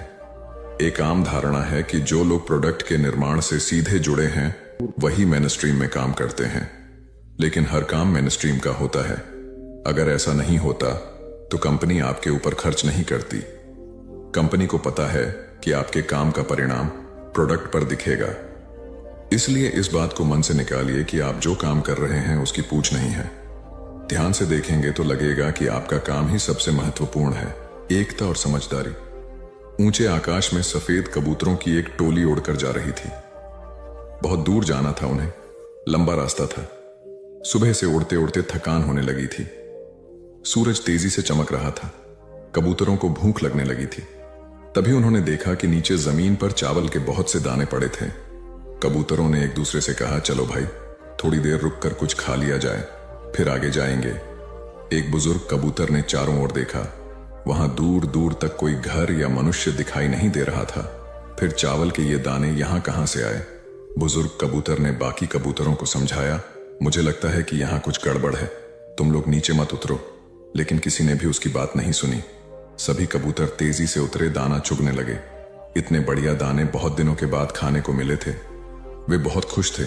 जब सभी ने भरपेट खा लिया तो बोले, चलो भाई अब आगे चला जाए। लेकिन यह क्या? जब उन्होंने उड़ने की कोशिश की तो उड़ ही नहीं पाए। दोनों के साथ साथ वहां एक चिड़ीमार का जाल भी था जिसमें उनके पांव फंस गए थे। उन्हें अपनी गलती पर पछतावा हुआ। बूढ़ा कबूतर पेड़ पर बैठकर सब देख रहा था।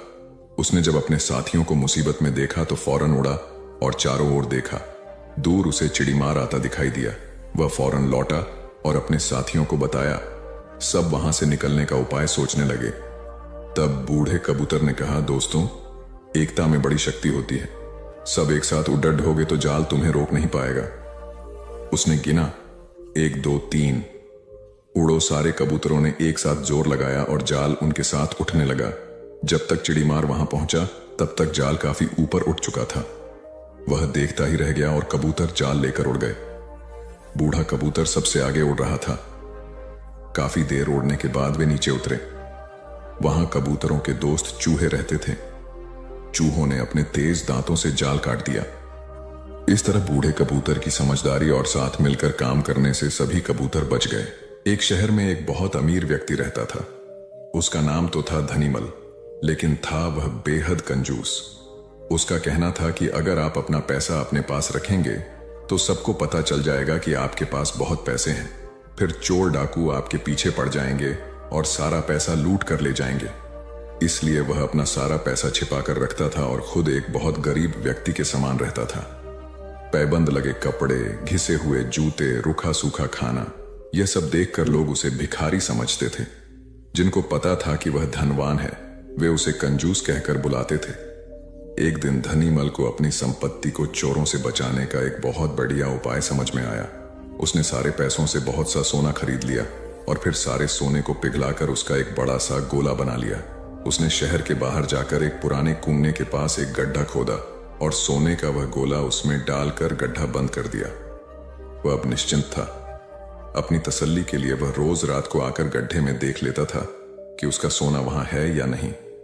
उसे विश्वास था कि कोई भी चोर इस जगह के बारे में नहीं जान पाएगा, लेकिन ऐसा नहीं हुआ। धीरे धीरे पूरे शहर में यह चर्चा होने लगी कि धनीमल रात में शहर के बाहर जाकर कुछ करता है। एक रात जब उसने गड्ढा खोद कर देखा तो सोना वहां से गायब था। उसे गहरा सदमा लगा और वह चीख कर रोने लगा। उसके रोने की आवाज सुनकर बहुत से लोग वहां आ गए। धनीमल रो रो कर अपना दुख बताने लगा। तब उसके एक पड़ोसी से उसे कहा, धनीमल, तुम एक भारी पत्थर इस गड्ढे में रख दो और समझ लो कि वही तुम्हारा सोना है। यह सुनकर धनीमल को बहुत गुस्सा आया। तुम मेरे सोने को पत्थर जैसे बता रहे हो। वह बोला, देखो धनीमल, वह सोना तुम कभी इस्तेमाल तो करते नहीं थे।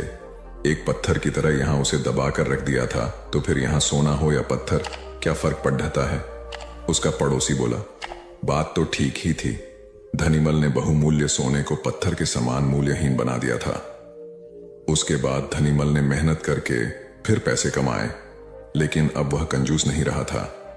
अपने पैसे को वह अपने ऊपर और दूसरे लोगों की सहायता के लिए खर्च करता था। अंधी का बेटा। एक औरत थी जो अंधी थी, जिसके कारण उसके बेटे को स्कूल में बच्चे चिढ़ाते थे कि अंधी का बेटा आ गया। हर बात पर उसे ये शब्द सुनने को मिलता था कि अंधी का बेटा, इसलिए वो अपनी मां से चिढ़ता था। उसे कहीं भी अपने साथ लेकर जाने में हिचकता था, उसे नापसंद करता था।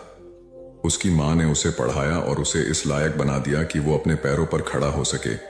लेकिन जब वो बड़ा आदमी बन गया तो अपनी मां को छोड़ अलग रहने लगा। एक दिन एक बूढ़ी औरत उसके घर आई और गार्ड से बोली, मुझे तुम्हारे साहब से मिलना है। जब गार्ड ने अपने मालिक से बोल, तो मालिक ने कहा कि बोल दो मैं अभी घर पर नहीं हूं। गार्ड ने जब बुढ़िया से बोला कि वो अभी नहीं है, तो वो वहां से चली गई। थोड़ी देर बाद जब लड़का अपनी कार से ऑफिस के लिए जा रहा होता है, तो देखता है कि सामने बहुत भीड़ लगी है। और जानने के लिए कि वहां क्यों भीड़ लगी है, वह वहां गया तो देखा उसकी मां वहां मरी पड़ी थी। उसने देखा कि उसकी मुट्ठी में कुछ है। उसने जब मुट्ठी खोली तो देखा कि एक लेटर जिसमें यह लिखा था कि बेटा, जब तू छोटा था तो खेलते वक्त तेरी आंख में सरिया ढंस गई थी और तू आंधा हो गया था, तो मैंने तुम्हें अपनी आंखें दे दी थी। इतना पढ़कर लड़का जोर जोर से रोने लगा। उसकी मां उसके पास नहीं आ सकती थी।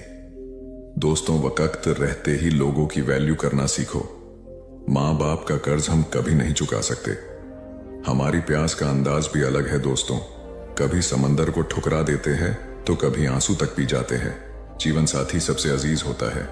कॉलेज में हैप्पी मैरिड लाइफ पर एक कार्यक्रम हो रहा था, जिसमें कुछ शादीशुदा जोड़े हिस्सा ले रहे थे।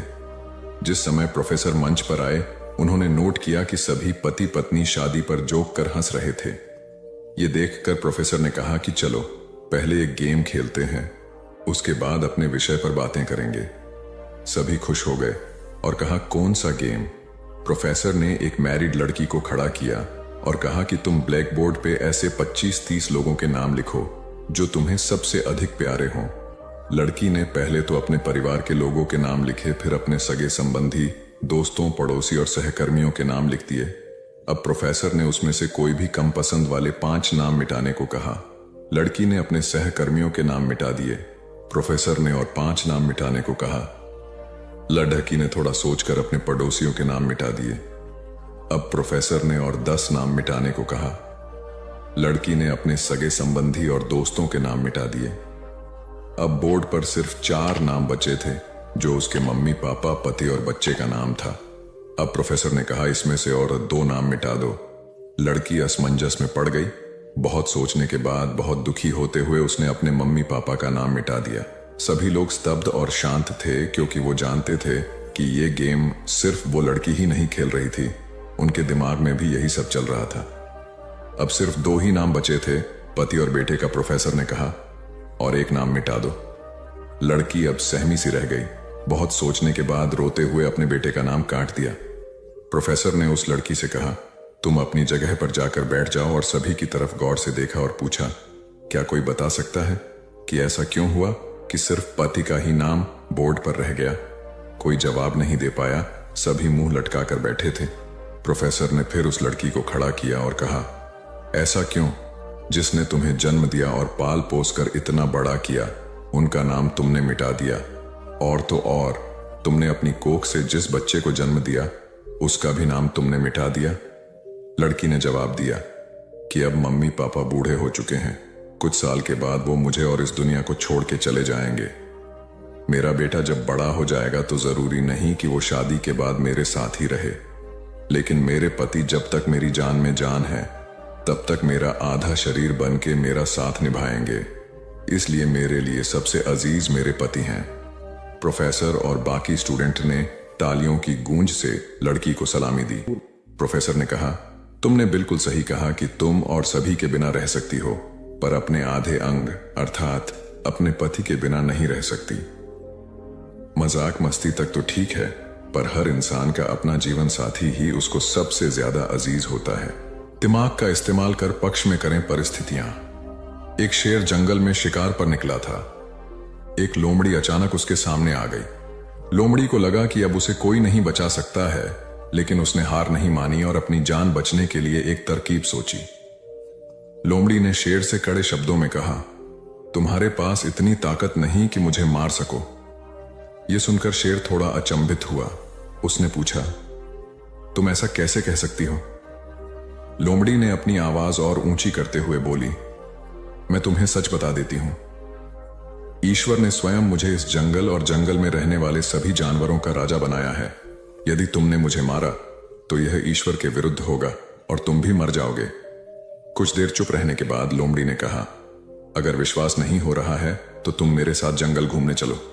तुम मेरे पीछे चलना और देखना कि जंगल के जानवर मुझसे कितना डरते हैं। शेर इसके लिए तैयार हो गया। लोमड़ी निडर होकर शेर के आगे आगे चलने लगी। लोमड़ी के पीछे शेर को चलते देखकर जंगल के दूसरे जानवर डर कर भाग गए। कुछ देर जंगल में घूमने के बाद लोमड़ी ने शेर से सवाल किया, क्या तुम्हें मेरी बात पर विश्वास हुआ? कुछ देर चुप रहने के बाद शेर ने कहा, तुम ठीक कहती हो, जंगल की राजा तुम ही है। परिस्थितियां कितनी भी विपरीत क्यों ना हो, हम अपने दिमाग का इस्तेमाल कर उसे अपने पक्ष में कर सकते हैं। हमारा दिमाग प्रोग्राम के आधार पर काम करने वाला कंप्यूटर नहीं है। दिमाग को आउट ऑफ बॉक्स सोचने की क्षमता है। हर समस्या का समाधान तलाशने की ताकत है। यह तभी संभव होगा जब हम विपरीत परिस्थितियां में भी अपना धैर्य बरकरार रखेंगे। सफल होने के लिए हमेशा सीखते रहें। सिकंदर और रोहित मित्र हैं। दोनों ने एक साथ अपना अपना काम शुरू किया। दोनों मित्रों का व्यापार खूब चला। कुछ समय बाद रोहित ने सोचा कि अब मेरा व्यापार चल पड़ा है, मैं तरक्की करता चला जाऊंगा, इसलिए अब मुझे इस लाइन में कुछ नया सीखने की जरूरत नहीं है। व्यापार में उतार चढ़ाव आते रहते हैं। रोहित के व्यापार में भी ऐसी स्थिति आई और उसे नुकसान झेलना पड़ा।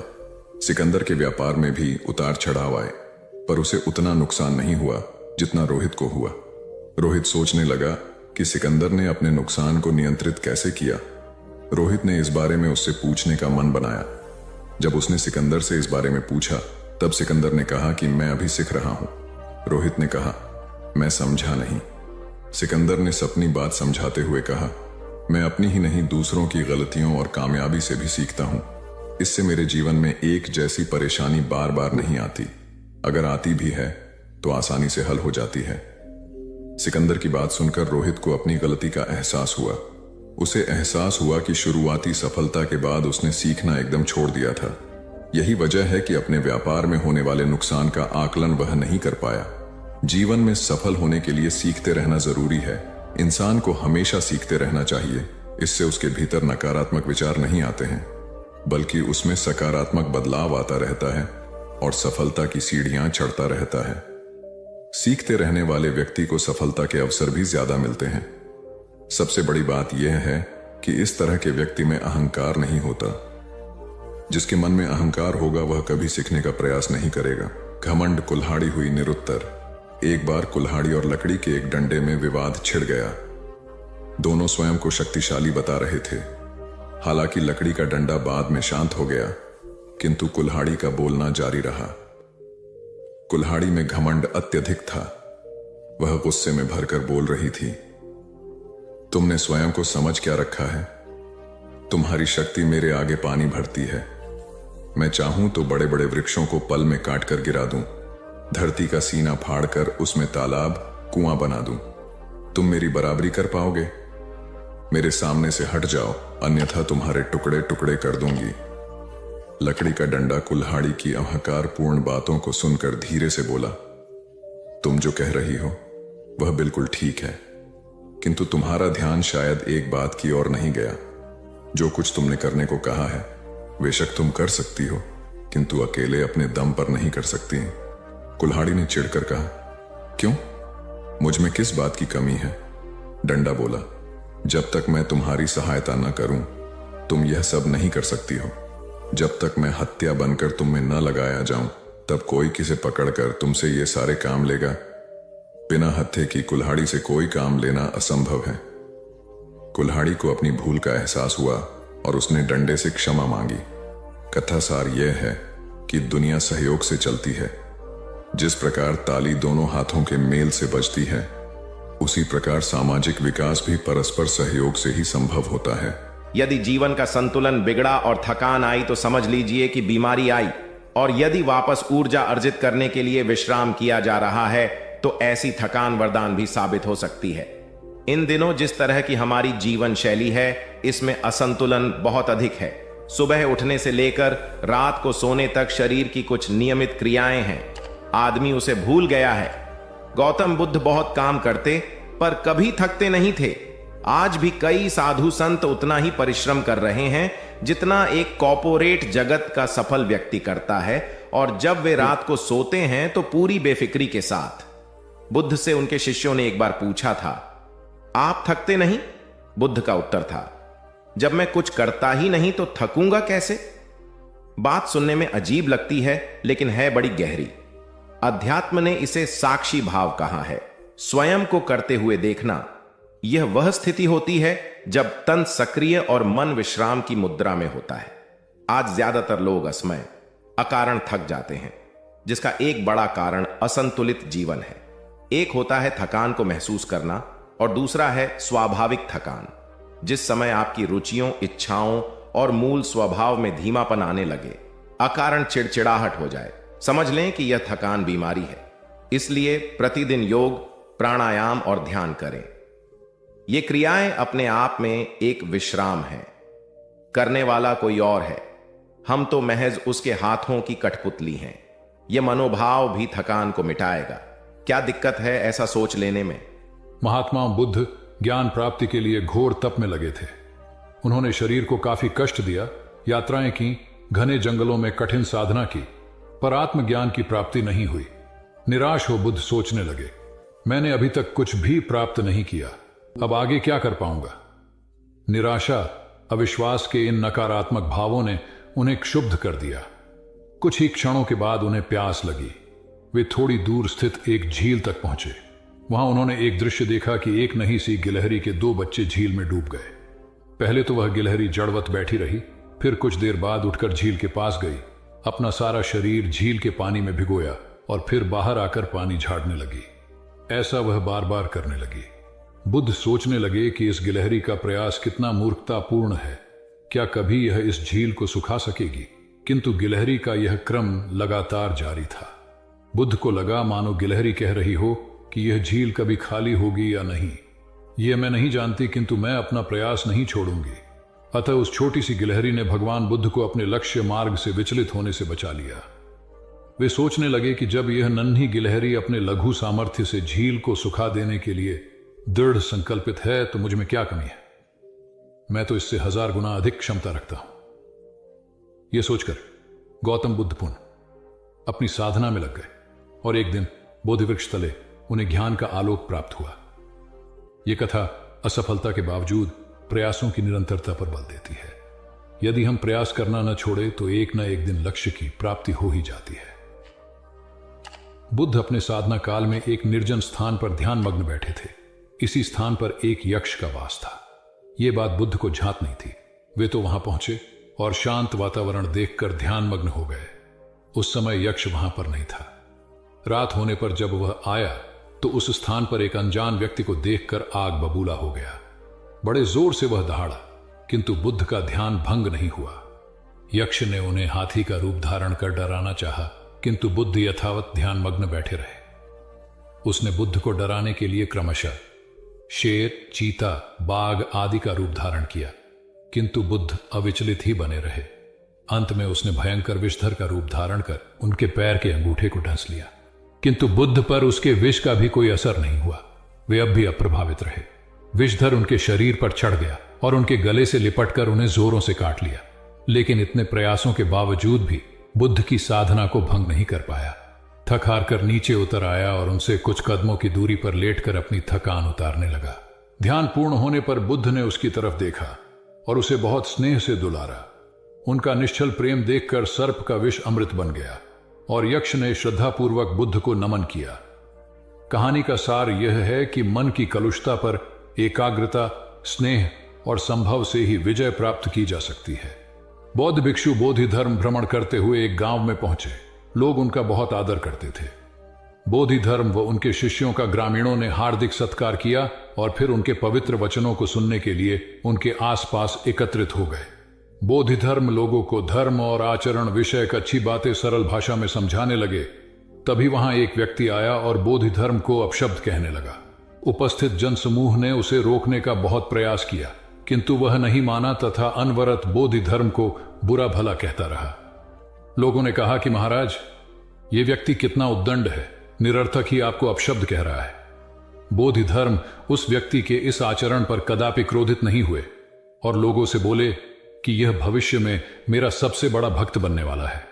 लोगों ने पूछा कि कैसे? बोधि धर्म ने उत्तर दिया, कोई कुम्हार के यहां घड़ा लेने जाता है तो घड़े को बजाकर देखा जाता है कि वह फूटा हुआ तो नहीं है। जब 1-2 रुपए के घड़े को कोई इतनी परख कर सकता है तो भला जिसे गुरु मानना है उसे 10-20 गालियां दिए बगैर कैसे पहचानेगा?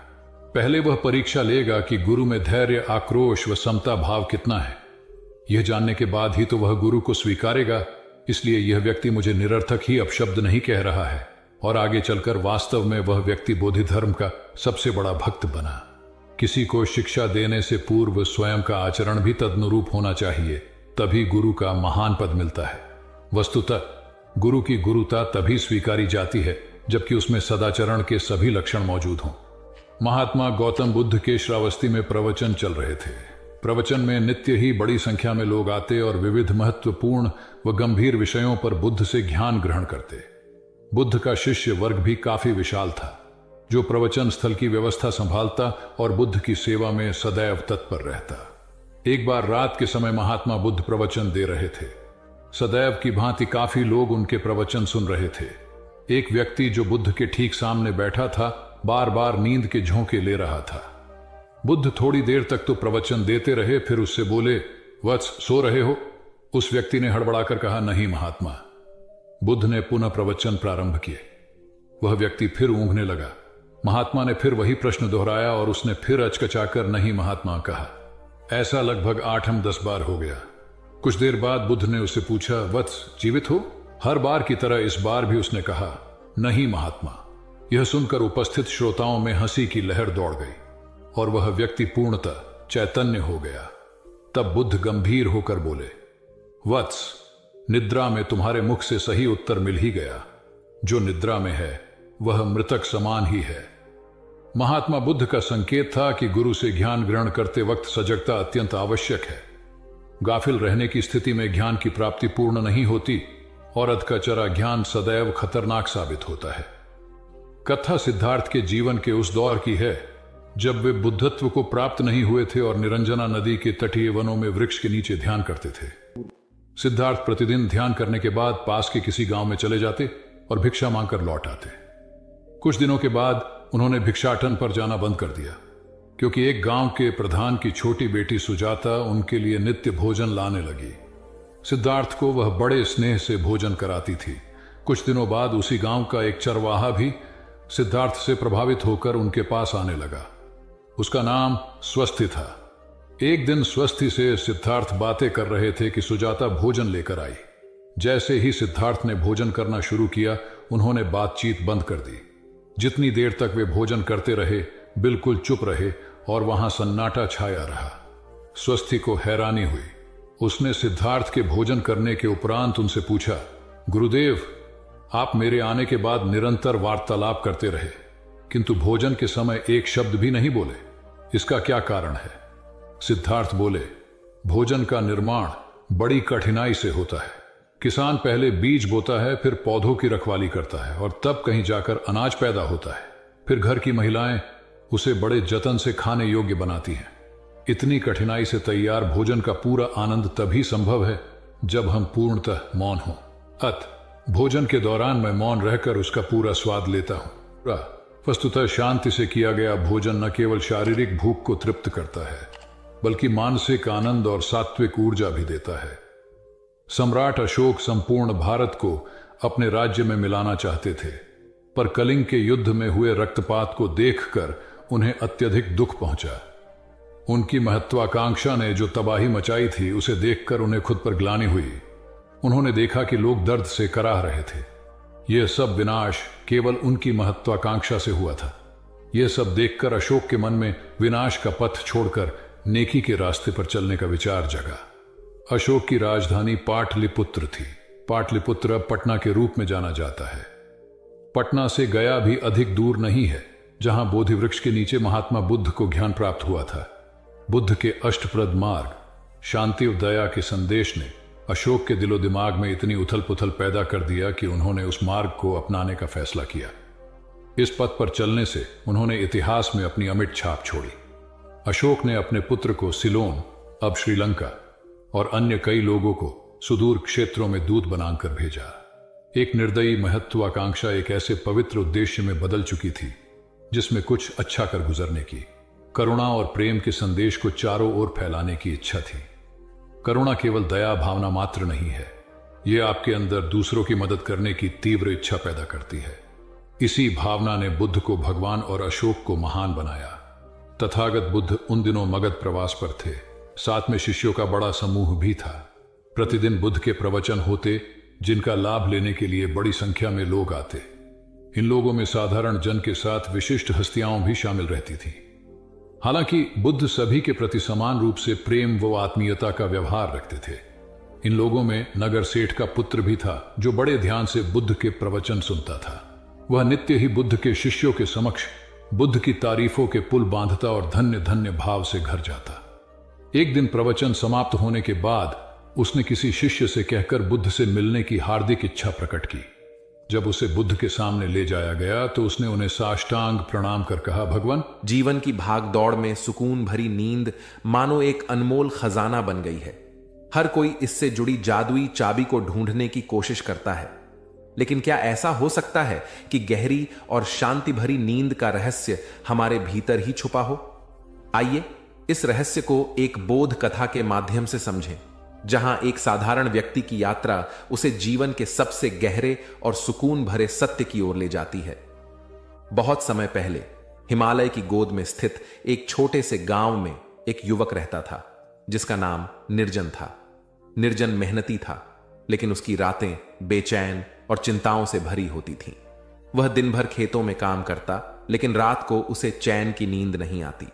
उसकी आंखें नींद की तलाश में छत को घूरती रहती और उसकी आत्मा भीतर से थकी हुई महसूस करती थी। एक दिन गांव के बुजुर्गों ने उसे सुझाव दिया, निर्जन, तुम्हें गहरी नींद की तलाश में जंगल में स्थित उस महान संत से मिलना चाहिए, जिनके बारे में कहा जाता है कि वे आत्मा और मन की शांति का रहस्य जानते हैं।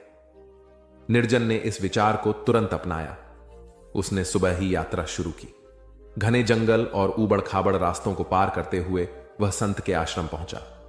संत, जिनका नाम आचार्य विद्यानंद था, बहुत ही सरल और करुणामयी व्यक्ति थे। उनके चेहरे पर गहरी शांति और संतोष का आभास होता था। निर्जन ने उनके चरणों में झुककर अपनी समस्या बताई। गुरुदेव, मैं रातों को चैन की नींद नहीं सो पाता। मैं हर समय थका हुआ और बेचैन महसूस करता हूं।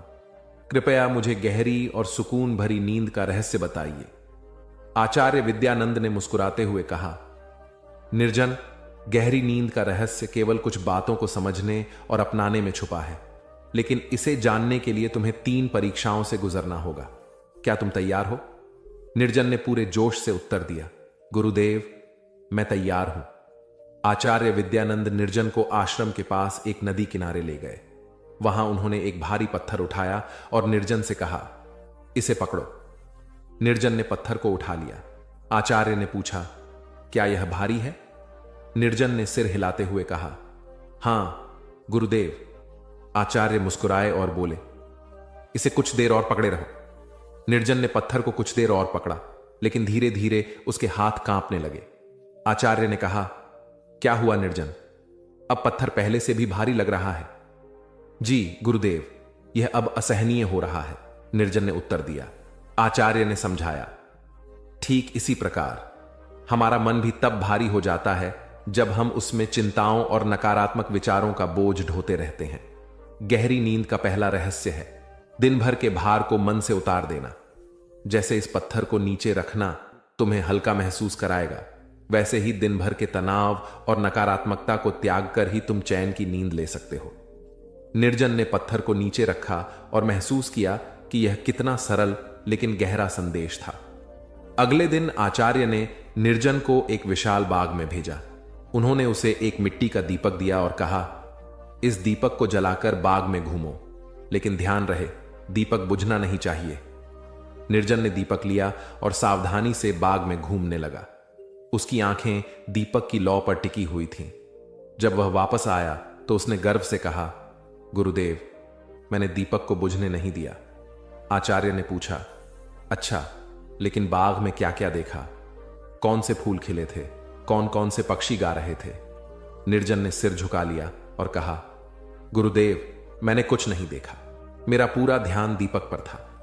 आचार्य ने मुस्कुराते हुए कहा, इसी प्रकार हम अपने भविष्य की चिंताओं और अतीत के पछतावों में खोए रहते हैं और वर्तमान का आनंद नहीं ले पाते। गहरी नींद का दूसरा रहस्य है वर्तमान में जीना।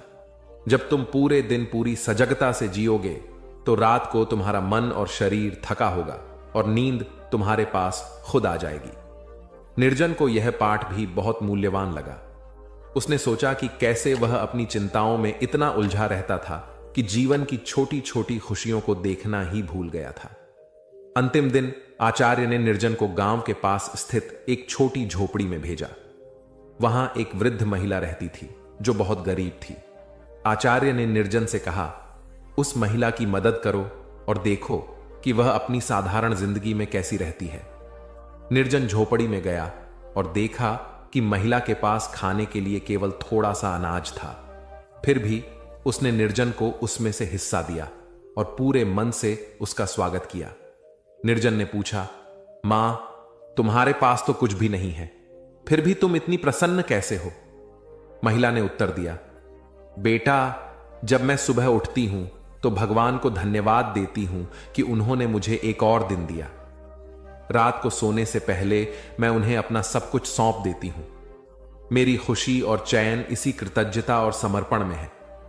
निर्जन यह सुनकर दंग रह गया। उसने समझा कि गहरी नींद पाने का तीसरा रहस्य है कृतज्ञता और समर्पण। जब हम अपनी इच्छाओं और दुखों को ईश्वर के हाथों में छोड़ देते हैं तो मन हल्का हो जाता है और नींद गहरी हो जाती है। निर्जन ने तीनों पाठों को आत्मसात कर लिया। जब वह वापस अपने गांव लौटा तो उसने अपनी दिनचर्या में इन शिक्षाओं को शामिल किया। उसने दिन भर के तनाव को त्यागना, वर्तमान में जीना और कृतज्ञता व्यक्त करना सीख लिया। अब उसकी रातें गहरी और शांति भरी नींद में गुजरने लगीं। वह न केवल शरीर से बल्कि मन से भी तरोताजा महसूस करता था। उसने समझ लिया था कि गहरी नींद का रहस्य बाहर नहीं बल्कि भीतर छुपा है। इस प्रकार निर्जन की यात्रा ने न केवल उसे गहरी नींद का रहस्य सिखाया बल्कि जीवन का एक अमूल्य पाठ भी दिया। गहरी नींद पाने के लिए बाहरी चीजों पर निर्भर रहने के बजाय अपने भीतर झांकें। गहरी नींद पाने के लिए बाहरी चीजों पर निर्भर रहने के बजाय अपने भीतर झांकें। दिन भर के बोझ को त्यागें, वर्तमान का आनंद लें और ईश्वर के प्रति कृतज्ञ रहें। यही जीवन को शांति और सुकून से भरने का सबसे सरल और सच्चा तरीका है। नमस्ते दोस्तों, आज हम फिर एक बार आपको धर्म का ज्ञान सुनाएंगे। गौतम बुद्ध की कुछ ऐसी सच्ची घटनाएं जिसे सुनकर शायद आप भी धर्म की राह पकड़ लो। तो शुरू करते हैं। एक राजा ने अपने पुरुषार्थ से राज्य को समृद्ध बना दिया था। राज्य में रण बड़ी सुखी थी क्योंकि वह प्रत्येक वर्ग के हितों को ध्यान में रखकर काम करता था।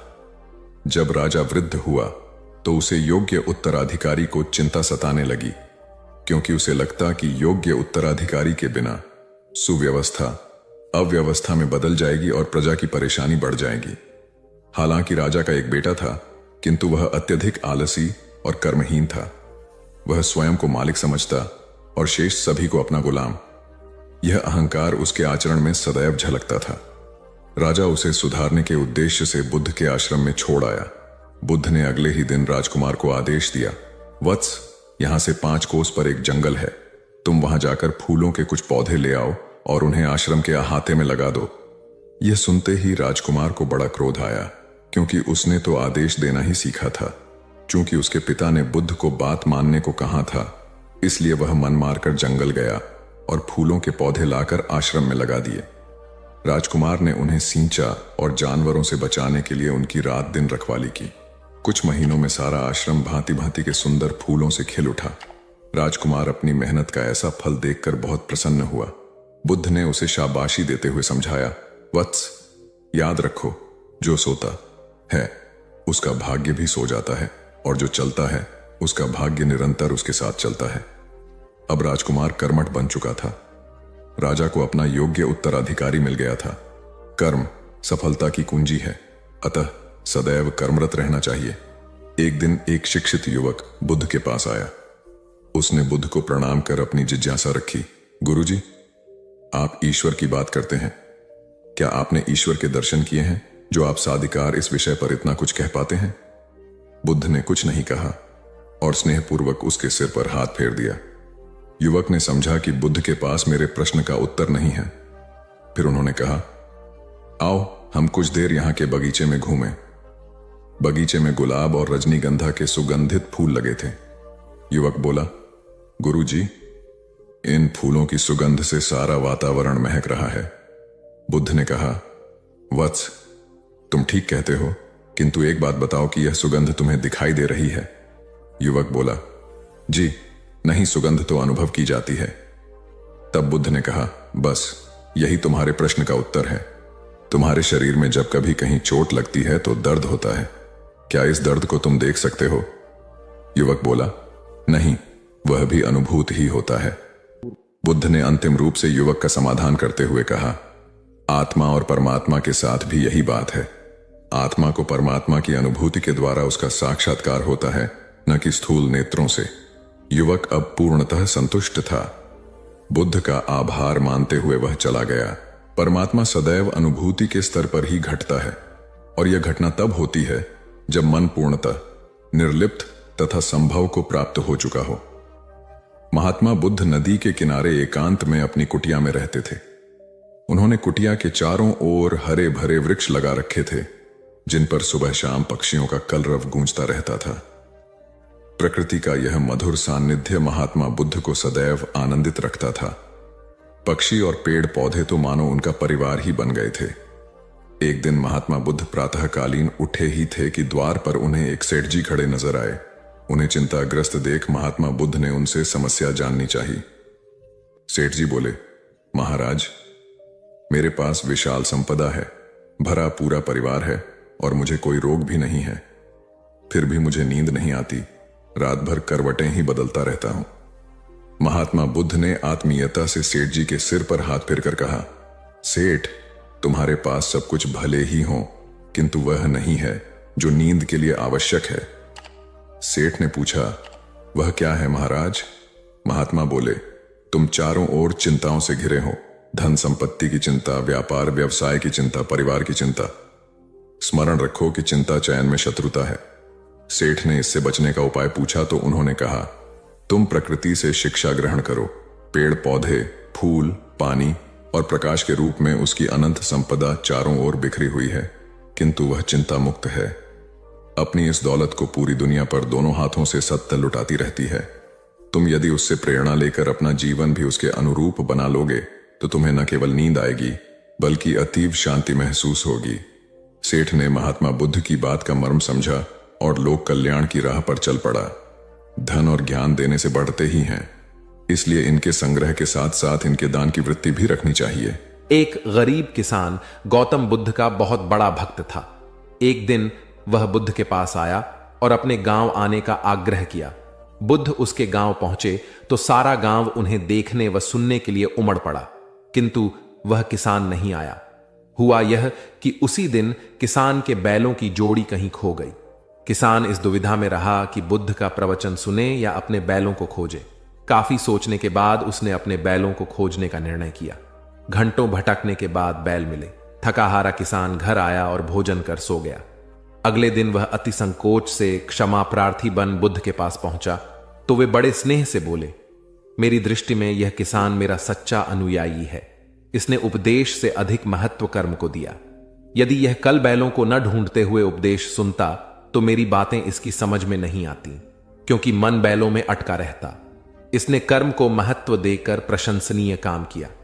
सार यह है कि हम जहां जिस भूमिका में हों उसका ईमानदारी से निर्वाह करें, यही सच्ची आध्यात्मिकता है, क्योंकि प्रत्येक धर्म कर्म को ही सर्वोपरि महत्व देता है। गौतम बुद्ध को उनके अनुयायी यदि स्नेह से कहीं बुलाते तो वे अवश्य जाते। फिर जब बुद्ध पहुंचते तो श्रोताओं की भारी भीड़ उमड़ पड़ती। बुद्ध के वचनों में जो अमृतत्व होता था उसका पान करना सभी को प्रीतिकर लगता था। उनके उपदेशों में ऐसा कुछ अवश्य होता था जिससे गंभीर समस्याएं सुलझ जाती और कुछ न कुछ सार्थक भी प्राप्त हो। सार यह है कि हम जहां जिस भूमिका में हो उसका ईमानदारी से निर्वाह करें, यही सच्ची आध्यात्मिकता है, क्योंकि प्रत्येक धर्म कर्म को ही सर्वोपरि महत्व देता है। गौतम बुद्ध के पास उनका प्रिय शिष्य पूर्ण पहुंचा। बुद्ध ध्यानावस्था में बैठे थे। पूर्ण के पहुंचने पर उन्होंने आंखें थोड़ी सी खोली और पूर्ण से आने का कारण पूछा तो उसने कहा, मैं धर्म प्रचार के लिए जाना चाहता हूं, आपकी आज्ञा चाहिए। बुद्ध मुस्कुराए और कहा कि पूर्ण, धर्म की राह बहुत मुश्किल है। तुम लोगों को अच्छी बातें बताने जाओगे और लोग तुम पर नाराज होंगे, हो सकता है कि अपशब्द भी कहे। इस पर पूर्ण ने कहा, कोई बात नहीं, मैं यह सोचकर उनकी बातों पर ध्यान नहीं दूंगा कि उन्होंने अपशब्द ही कहे, पिटाई तो नहीं की। बुद्ध बोले, हो सकता है कि कुछ लोग हाथ उठा दें। पूर्ण ने कहा, तब मैं यह सोचकर उन्हें क्षमा कर दूंगा कि उन्होंने मुझ पर शस्त्रों से प्रहार तो नहीं किया। बुद्ध फिर बोले, हे पूर्ण, हो सकता है कि कुछ लोग तुम पर शस्त्रों का भी उपयोग करें। पूर्ण ने उत्तर दिया, तब मैं यह सोचकर उनके प्रति कोई प्रतिकार की भावना नहीं रखूंगा कि उन्होंने मुझे मारा, पर जान से तो नहीं मार डाला, मुझे जीवित छोड़ दिया। बुद्ध ने फिर कहा, और यदि तुम्हारे प्राण ही ले लिए तब? पूर्ण ने तत्क्षण सिर झुकाकर कहा, तब मैं उनका आभारी रहूंगा कि उन्होंने धर्म के मार्ग पर मेरे प्राणों का उत्सर्ग करने में मेरी सहायता की। मैं उनके प्रति कृतज्ञ रहूंगा। तब बुद्ध ने आंखें खोली और आशीर्वाद देकर अनुमति दी तथा पूर्ण से कहा, अब तुम धर्म प्रचार करने के पात्र हो। जो किसी में भी कोई दोष न देखे वही सच्चा है। अच्छाई के मार्ग पर चलना बहुत मुश्किल काम है। जो इस राह पर चलता है उसके मार्ग में अनेक बाधाएं आती हैं, लेकिन जो व्यक्ति किसी में भी दोष न देखे वही बाधाओं को सहजता से पार कर अपने लक्ष्य को पूरा कर पाता है। एक बार गौतम बुद्ध जब वन से गुजर रहे थे तब एक राक्षसी हाथ में तलवार लेकर प्रकट हुई और कहा, अरे बुद्ध, आज तुम्हारे प्रेम को मेरी घृणा के सामने झुकना ही पड़ेगा। आज तुम्हारे जीवन का अंतिम दिन है। बुद्ध ने मुस्कुराते हुए उत्तर दिया, मैं घृणा, उपहास और द्वेष के आगे नतमस्तक नहीं होऊंगा। मैं निंदा, प्रशंसा अथवा उपहास किसी से भी प्रभावित नहीं होता।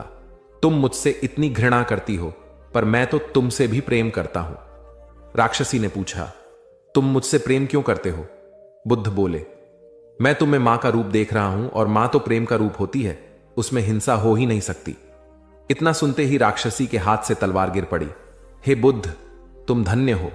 इतना कहते ही बहदेवी में बदल गई और अंतर्धान हो गई। दरअसल जो लोग दूसरों से द्वेष करते हैं अंत में एक दिन घृणा उन्हें नष्ट कर देती है। घृणा से घिरे हुए लोगों को एक दिन घृणा ले डूबती है। प्रेम सत्य के आवरण से ढका होता है। सत्य से जुड़ा हुआ व्यक्ति सदैव आनंद में जीता है। सत्य को केवल अपने तक सीमित मत रखो, उसे अपने कर्मों में ढालना होगा। सत्य रूपी गुलाब की खुशबू है कर्म। अपने कर्म को प्रेम और सत्य में डुबो कर करो। प्रेम और सत्य मनुष्य को विकास की ओर ले जाते हैं। ध्यान रहे कि ये दोनों मार्ग ईश्वर की ओर जाते हैं। इस मार्ग पर चलने वाले सहज में ही आनंद और शांति को पा लेते हैं।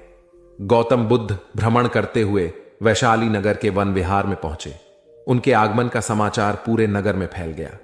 कुछ ही समय में मानो पूरा नगर उनके दर्शन के लिए उमड़ पड़ा। बड़े व्यापारी, शिक्षाविद, समाज सेवी, अधिकारी और राज परिवार से जुड़े कई वरिष्ठ भी वहां पहुंचे।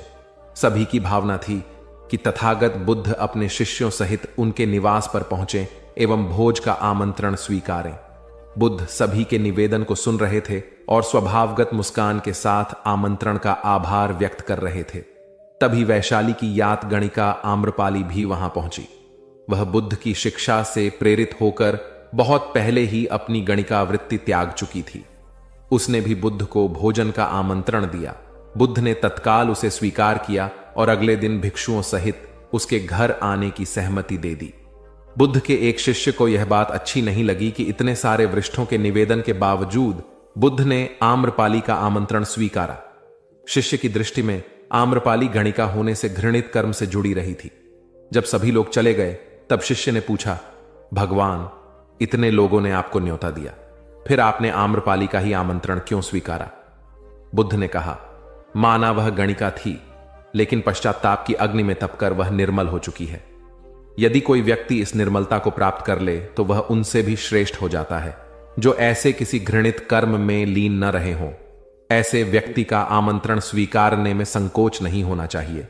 कोई व्यक्ति जब तक बुरे कामों में संलग्न रहता है तब तक उससे दूरी रहे तो ठीक है, लेकिन जो बुरे कामों को छोड़ दे उसे स्वीकार करने में संकोच नहीं करना चाहिए। इससे उसकी अच्छाई की ओर बढ़ने की भावना को बल मिलता है। गौबुद्ध के जीवन की एक घटना है। उन्होंने नियम बना रखा था कि वे अपने संघ में स्त्रियों को स्थान नहीं देंगे। स्त्रियों के लिए भिक्षु होने की दीक्षा उन्होंने वर्जित कर रखी थी। एक समय गौतम बुद्ध एक गांव में ठहरे हुए थे। वहां महाप्रजापति गौतमी उनके पास पहुंची। उन्होंने बुद्ध से कहा, आप स्त्रियों को भी दीक्षा दें, किंतु बुद्ध ने अस्वीकार कर दिया। अनेक स्त्रियां इकट्ठी हुई और उन्होंने विचार किया कि कैसे गौतम बुद्ध से स्वीकृति प्राप्त की जाए। स्त्रियों ने निर्णय लिया कि स्वयं सेविकाएं बनकर गौतम बुद्ध के समक्ष पहुंचा जाए। गौतमी ने अपने बाल काटे, भिक्षु के वस्त्र पहने और अनेक स्त्रियों के साथ बुद्ध के सामने पहुंच गई। उनकी यह मांग थी कि स्त्रियों को भी दीक्षा दी जाए। बुद्ध ने उनकी बात को स्वीकार नहीं किया। स्त्रियां निराश हुई। जब बुद्ध के एक शिष्य आनंद ने स्त्रियों को देखा, उनके पांव सूजे हुए थे, उन पर धूल चढ़ी हुई थी, उनकी आंखों से आंसू बह रहे थे। उन्होंने पूछा, क्या बात है? स्त्रियों ने कहा, बुद्ध उनके धर्म और नियम के अनुसार हमें भिक्षु होने की दीक्षा नहीं दे रहे हैं। जब आनंद ने व्यक्तिगत रूप से बुद्ध से निवेदन किया, बुद्ध को उन्होंने याद दिलाया, इस समय यह सामाजिक मान्यता है कि स्त्रियां मोक्ष की अधिकारी नहीं हैं, पुरुषों के मुकाबले निम्न हैं। तो क्या आप भी यह मानते हैं और इसलिए उन्हें दीक्षित नहीं कर रहे हैं? बुद्ध का उत्तर था, मुझे गलत न समझा जाए। मेरी मान्यता है कि पुरुष की तरह ही स्त्री भी निर्वाण प्राप्त कर सकती है, लेकिन मैं कुछ व्यावहारिक कारणों से स्त्रियों को संघ में शामिल करने और दीक्षा देने की स्वीकृति प्रदान नहीं कर रहा हूं। आनंद का उत्तर था, सिद्धांत और व्यवहार में परिवर्तन करना चाहिए। बुद्ध को बात जच गई और उन्होंने यह घोषणा की, जो स्त्रियां भिक्षु होना चाहेंगी उन्हें कुछ नियमों का पालन करना होगा। स्त्रियों ने स्वीकार किया और तब से स्त्रियां भी बौद्ध बनने लगीं। गौतम बुद्ध एक बार अपने शिष्यों के साथ प्रवास पर निकले। एक नगर से दूसरे नगर तक जाने की राह में वन पड़ता था। वन क्षेत्र में प्रवेश करने के साथ ही कुछ दूर चलने पर बुद्ध एक जगह रुक गए। पीछे आ रहे शिष्यों का समूह भी उन्हें देख उसी स्थान पर रुका, लेकिन वहां रुके रहना शिष्यों के लिए मुश्किल हो गया, क्योंकि सामने एक क्षत विक्षत शव पड़ा था और उसकी दुर्गंध वातावरण में फैल रही थी। शिष्यों ने अपने वस्त्र से नाक बंद कर ली, लेकिन बुद्ध शव की ओर टकटकी लगाए देखते रहे। एक शिष्य ने साहस कर विनम्रता पूर्वक गौतम बुद्ध से अनुरोध किया, भगवान, यहां से शीघ्र चलना ही उचित होगा। यहां शव पड़ा है और बहुत दुर्गंध आ रही है। बुद्ध मुस्कुराए और शिष्यों की ओर उन्मुख होते हुए बोले, बताइए, इस सब में सौंदर्य दिखाई देता है। शिष्यों ने कहा, भगवान, यह कैसा प्रश्न है? सौंदर्य और शव में जीवन था तब तक सौंदर्य, अब तो सब समाप्त हो गया। बुद्ध ने शव की ओर इशारा करके बताया, देखो, जब कभी यह व्यक्ति जीवित रहा होगा इसकी दंत पंक्तियां अद्वितीय रही होंगी। मृत्यु के बाद भी इसके दंत देखकर यही साबित होता है। वहां खड़े सभी शिष्यों ने दृष्टि डाली तो पाया बुद्ध सही कह रहे थे। तब शिष्यों को भान हुआ कि शव में भी अच्छाई हो सकती है। दरअसल सौंदर्य निर्जीव में भी नजर आ सकता है। केवल शर्त यह है कि दृष्टि बुद्ध के समान बुराई में भी अच्छाई देखने वाली होनी चाहिए। गुलाब की एक शाखा में फूल की तुलना में कांटे ही अधिक होते हैं, पर हम फूल चुनते हैं, कांटे नहीं। ठीक इसी तरह किसी में 100 बुराइयां नहीं, अच्छाई देखनी चाहिए। प्राचीन सियालकोट में एक बार बौद्धों का बहुत बड़ा भिक्षु संघ आया। इस संघ को एक ऐसे वेद पाठी ब्राह्मण के विषय में झांत हुआ जो इतना रूढ़िवादी था कि किसी अवैदिक पंडित की छाया भी स्वयं पर नहीं पड़ने देता था। उसे सुधारने का बीड़ा एक भिक्षु ने उठाया। अगले दिन वह अपना भिक्षा पात्र लेकर ब्राह्मण के घर पहुंच गया और पूछा, कुछ आहार पानी की सुविधा है? उसकी बात सुनकर घर के सभी लोग मौन रहे और उसकी ओर घृणा की दृष्टि से देखा। भिक्षु लौट आया। दूसरे दिन फिर गया और वही प्रश्न दोहराया। इस बार भी उसे चुप्पी और तिरस्कार का सामना करना पड़ा। वह पुनः लौट गया। एक दिन जब वह ब्राह्मण के घर पहुंचा तो ब्राह्मण वहां नहीं था। नित्य आने जाने से ब्राह्मणी का मन पसीज गया। वह बोली, मैं तो तुम्हें आहार पानी दे दूं, किंतु पंडित जी की नाराजगी के कारण विवश हूं। भिक्षु ने कहा, कोई बात नहीं बहन, मैं अपना काम करता हूं, तुम अपना काम करो। वापस लौटते हुए भिक्षु को ब्राह्मण मिल गया। उसने भिक्षु को खूब खरी खोटी सुनाई। तब भिक्षु ने कहा, इतने दिनों तक आपके घर से कुछ नहीं मिला, किंतु आज आपकी पत्नी ने नहीं दी है, अब किसी दिन हां भी मिल जाएगा। ब्राह्मण थोड़ा शांत हुआ और बोला, यह क्रम कब तक जारी रखोगे? भिक्षु ने उत्तर दिया, जब तक जीवित हूं। उसका धैर्य देख ब्राह्मण का अहंकार पिघल गया और उसने भिक्षु से क्षमा मांगी। वस्तुतः धैर्य व सहिष्णुता के बल पर बड़ी से बड़ी प्रतिकूलता को अनुकूलता में बदला जा सकता है। भगवान बुद्ध के प्रवचन सुनने के लिए एक व्यक्ति नियमित रूप से आता था। इस प्रकार उसे 1 माह हो चुका था, किंतु उसके जीवन पर कोई प्रभाव नहीं पड़ा। भगवान बुद्ध उपदेश में कहते थे कि धर्म पर चलो, अपने जीवन से राग द्वेष को दूर करो, काम क्रोध लोभ मोह और अहंकार से सदा दूर रहो। बुद्ध के उपदेशों से लोगों को बहुत शांति मिलती थी, किंतु उस व्यक्ति का मन अशांत रहता था। एक दिन उसने बुद्ध से जाकर कहा, हे प्रभु, मैं 1 माह से आपका उपदेश सुन रहा हूं, किंतु उसका तनिक भी असर मेरे आचरण पर नहीं पड़ा। मैं बहुत परेशान हूं, मुझे क्या करना चाहिए? बुद्ध उनकी बात सुनकर बोले, तुम कहां के रहने वाले हो? उसने कहा, श्रावस्ती का। बुद्ध ने अगला प्रश्न किया, वह यहां से कितनी दूर है? उसने अनुमान से बता दिया। बुद्ध ने पुनः जिज्ञासा प्रकट की, कितना समय लगता है? उस व्यक्ति ने हिसाब लगाकर बता दिया। बुद्ध ने कहा, अब बताओ कि क्या तुम यहां पर बैठे बैठे ही अपने घर पहुंच सकते हो? उसने कहा, यह कैसे हो सकता है? वहां पहुंचने के लिए तो चलना होगा। तब बुद्ध ने बड़े प्रेम से उसे समझाया, जैसे चलने पर ही पहुंचा जा सकता है, वैसे ही अच्छी बातों पर अमल करने से ही लाभ होता है। हे प्यारे, तुम मेरे ज्ञान के साथ अपने कर्म को जोड़ दो, तब तुमको उत्तम फल मिलेगा। उस व्यक्ति को अपनी गलती समझ में आ गई। उसने अपने जीवन में सुधार कर लिया, जिससे उसका जीवन सदाचारी बन गया। एक छोटी सी नदी थी, उसके दोनों किनारों पर लोग रहते थे। नदी के पानी से दोनों ओर के लोग अपना अपना काम चलाते थे और सुखमय जीवन बिताते थे। एक बार संयोग से पानी को लेकर दोनों पक्षों में तनातनी हो गई। वे एक दूसरे पर आरोप लगा रहे थे कि तुम ज्यादा पानी ले रहे हो। जब आपसी बातचीत में मामला नहीं निपटा तो वे मरने मारने पर उतारू हो गए। उनके पास जो भी हथियार थे उन्हें तत्काल निकाल लाए और एक दूसरे पर टूट पड़ने को आमादा हो गए। तभी किसी ने जाकर भगवान बुद्ध को सूचना दी। उन्होंने दोनों पक्षों के प्रतिनिधियों को बुलाया और तकरार का कारण पूछा। दोनों प्रतिनिधियों ने अपना अपना पक्ष रखा। बुद्ध ने दोनों की बातें सुनी और मुस्कुराकर कहा, तो तुम लोग क्या करोगे? दोनों प्रतिनिधियों ने आवेश में आकर कहा, हम खून की नदियां बहा देंगे। भगवान बुद्ध ने कहा, तो तुम्हें खून चाहिए? उन लोगों ने हतप्रभ होकर बुद्ध की ओर देखा, फिर बोले, नहीं, हमें पानी चाहिए। भगवान बुद्ध ने कहा, तो तुम्हें खून चाहिए? उन लोगों ने हतप्रभ होकर बुद्ध की ओर देखा, फिर बोले, नहीं, हमें पानी चाहिए। तब सहज भाव से बुद्ध ने कहा, खून बहाकर खून मिलेगा, पानी कैसे पाओगे? कुछ ठहर कर आगे बुद्ध बोले, याद रखो, हिंसा हिंसा को बढ़ाती है, बैर बैर को बढ़ाता है। नदी से ही सीख लो कि वह किसी से लड़ती नहीं, वह निश्चल भाव से अपने जल का सभी के लिए दान करती है।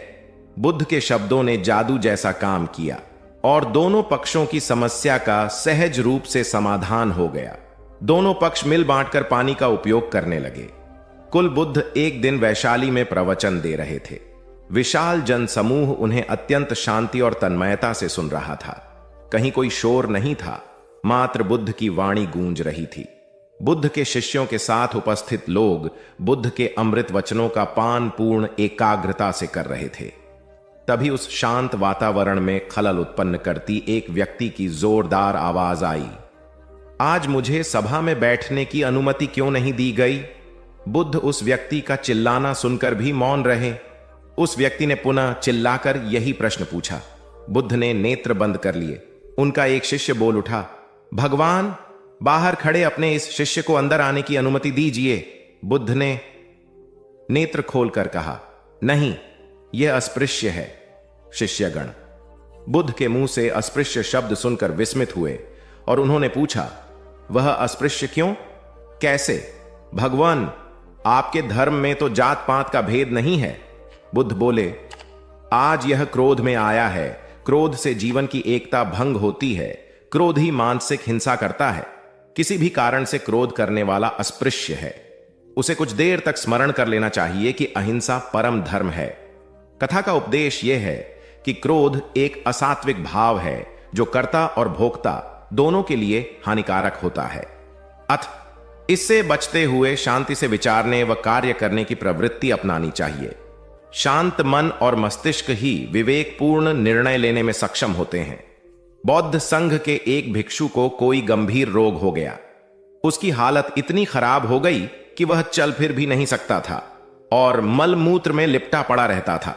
उसकी यह हालत देख उसके साथी भिक्षु भी उसके पास नहीं आते और घृणा से मुंह फेरकर आसपास से निकल जाते थे। कुछ दिनों बाद बुद्ध को यह बात पता चली तो वे तत्काल अपने प्रिय शिष्य आनंद के साथ उस भिक्षु के पास पहुंचे। उसकी दयनीय दशा से उन्हें घोर कष्ट हुआ। उन्होंने भिक्षु से पूछा, तुम्हें कौन सा रोग हुआ है? भिक्षु बोला, भगवान, मुझे पेट की बीमारी है। बुद्ध ने स्नेह से उसके सिर पर हाथ फेरते हुए प्रश्न किया, क्या तुम्हारी परिचर्या करने वाला कोई नहीं है? भिक्षु की ना सुनते ही बुद्ध ने आनंद से कहा, पानी लेकर आओ, हम लोग पहले इसका शरीर स्वच्छ करेंगे। आनंद पानी लेकर आए। फिर बुद्ध ने भिक्षु के शरीर पर पानी डाला और आनंद ने उसके मल मूत्र को साफ किया। अच्छी तरह धो पोंछकर बुद्ध ने भिक्षु के सिर को पकड़ा और आनंद ने पैरों को। इस प्रकार उसे उठाकर चारपाई पर लिटा दिया। फिर बुद्ध ने सारे भिक्षुओं को एकत्रित कर उन्हें समझाया, भिक्षुओं, तुम्हारे माता नहीं, पिता नहीं, भाई नहीं, बहन नहीं जो तुम्हारी सेवा करेंगे। यदि तुम परस्पर एक दूसरे की सेवा और देखभाल नहीं करोगे तो फिर कौन करेगा? याद रखो, जो रोगी की सेवा करता है वह ईश्वर की सेवा करता है। दीनहीन के प्रति करुणा व सेवा का भाव इस जगत को बुद्ध का सबसे बड़ा संदेश है जो प्रत्येक देश, काल, परिस्थिति में प्रासंगिक है। गौतम सिद्धार्थ बुद्धत्व प्राप्त करके महात्मा बुद्ध बन गए।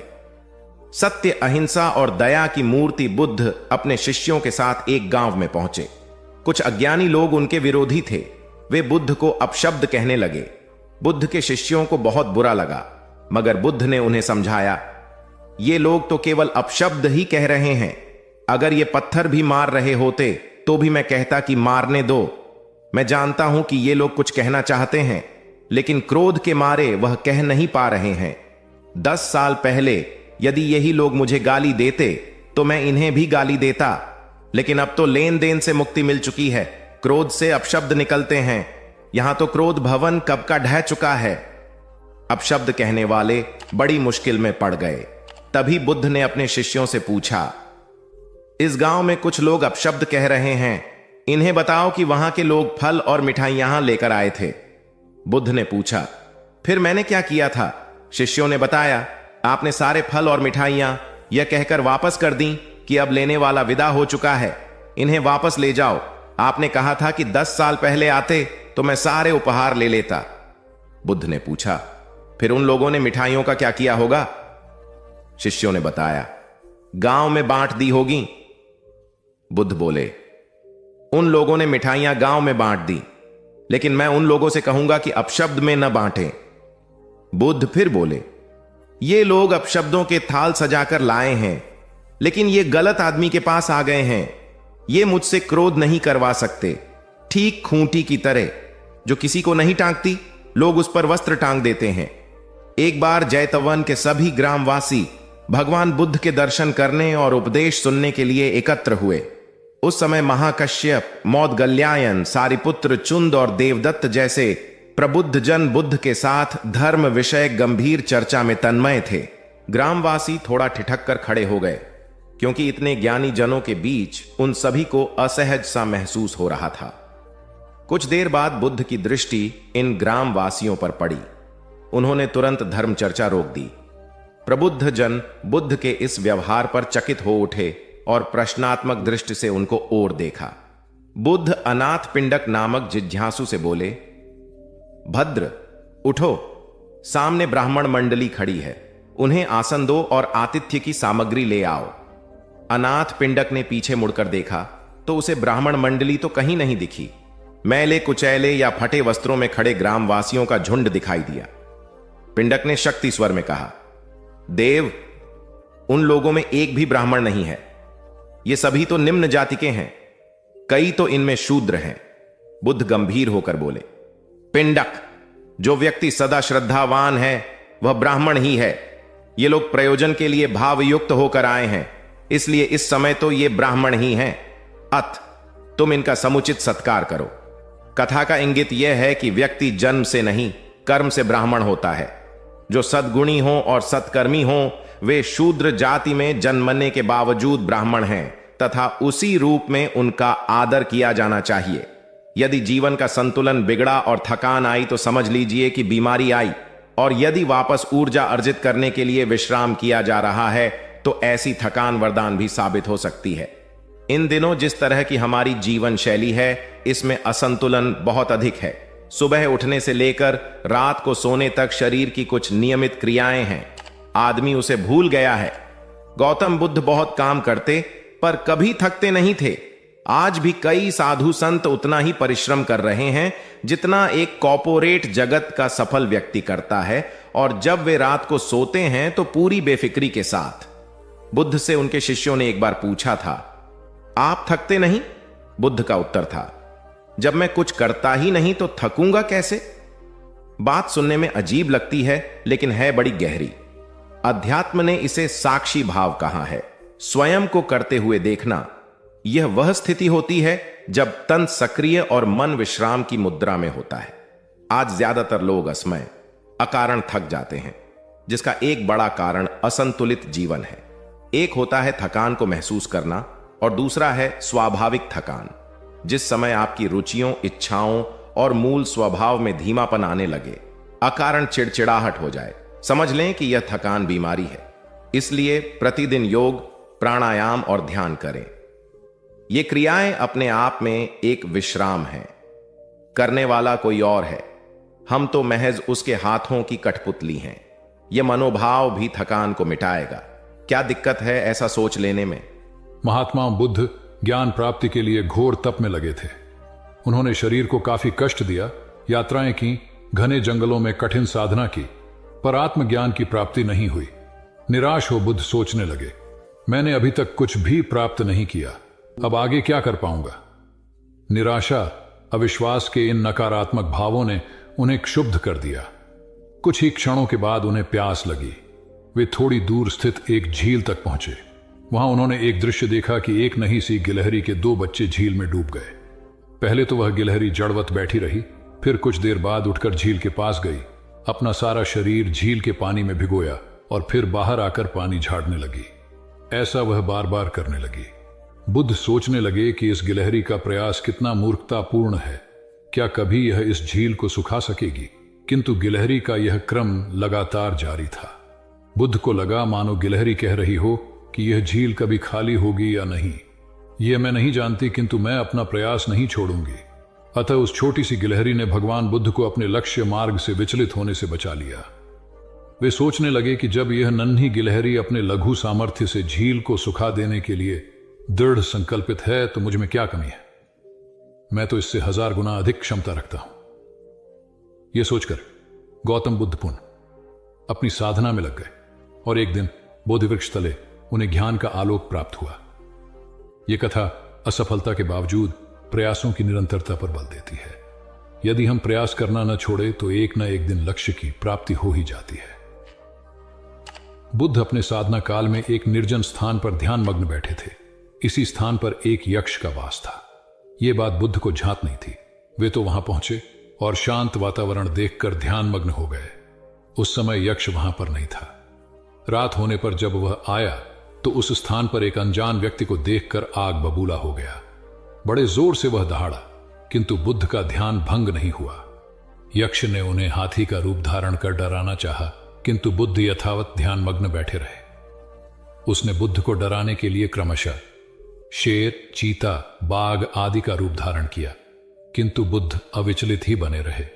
अंत में उसने भयंकर विषधर का रूप धारण कर उनके पैर के अंगूठे को ढंस लिया, किंतु बुद्ध पर उसके विष का भी कोई असर नहीं हुआ।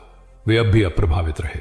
विषधर उनके शरीर पर चढ़ गया और उनके गले से लिपटकर उन्हें जोरों से काट लिया, लेकिन इतने प्रयासों के बावजूद भी बुद्ध की साधना को भंग नहीं कर पाया। थक हार कर नीचे उतर आया और उनसे कुछ कदमों की दूरी पर लेटकर अपनी थकान उतारने लगा। ध्यान पूर्ण होने पर बुद्ध ने उसकी तरफ देखा और उसे बहुत स्नेह से दुलारा। उनका निश्चल प्रेम देखकर सर्प का विष अमृत बन गया और यक्ष ने श्रद्धापूर्वक बुद्ध को नमन किया। कहानी का सार यह है कि मन की कलुषता पर एकाग्रता, स्नेह और संभव से ही विजय प्राप्त की जा सकती है। बौद्ध भिक्षु बोधि धर्म भ्रमण करते हुए एक गांव में पहुंचे। लोग उनका बहुत आदर करते थे। बोधि धर्म व उनके शिष्यों का ग्रामीणों ने हार्दिक सत्कार किया और फिर उनके पवित्र वचनों को सुनने के लिए उनके आसपास एकत्रित हो गए।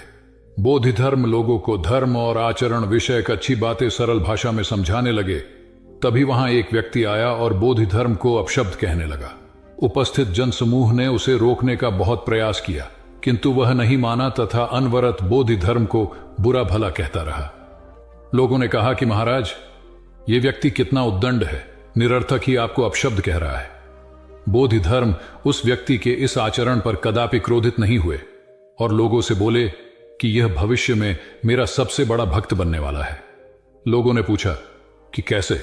बोधि धर्म ने उत्तर दिया, कोई कुम्हार के यहां घड़ा लेने जाता है तो घड़े को बजाकर देखा जाता है कि वह फूटा हुआ तो नहीं है। जब 1-2 रुपए के घड़े को कोई इतनी परख कर सकता है तो भला जिसे गुरु मानना है उसे 10-20 गालियां दिए बगैर कैसे पहचानेगा?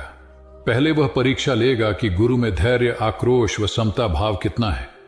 यह जानने के बाद ही तो वह गुरु को स्वीकारेगा। इसलिए यह व्यक्ति मुझे निरर्थक ही अपशब्द नहीं कह रहा है और आगे चलकर वास्तव में वह व्यक्ति बोधि धर्म का सबसे बड़ा भक्त बना।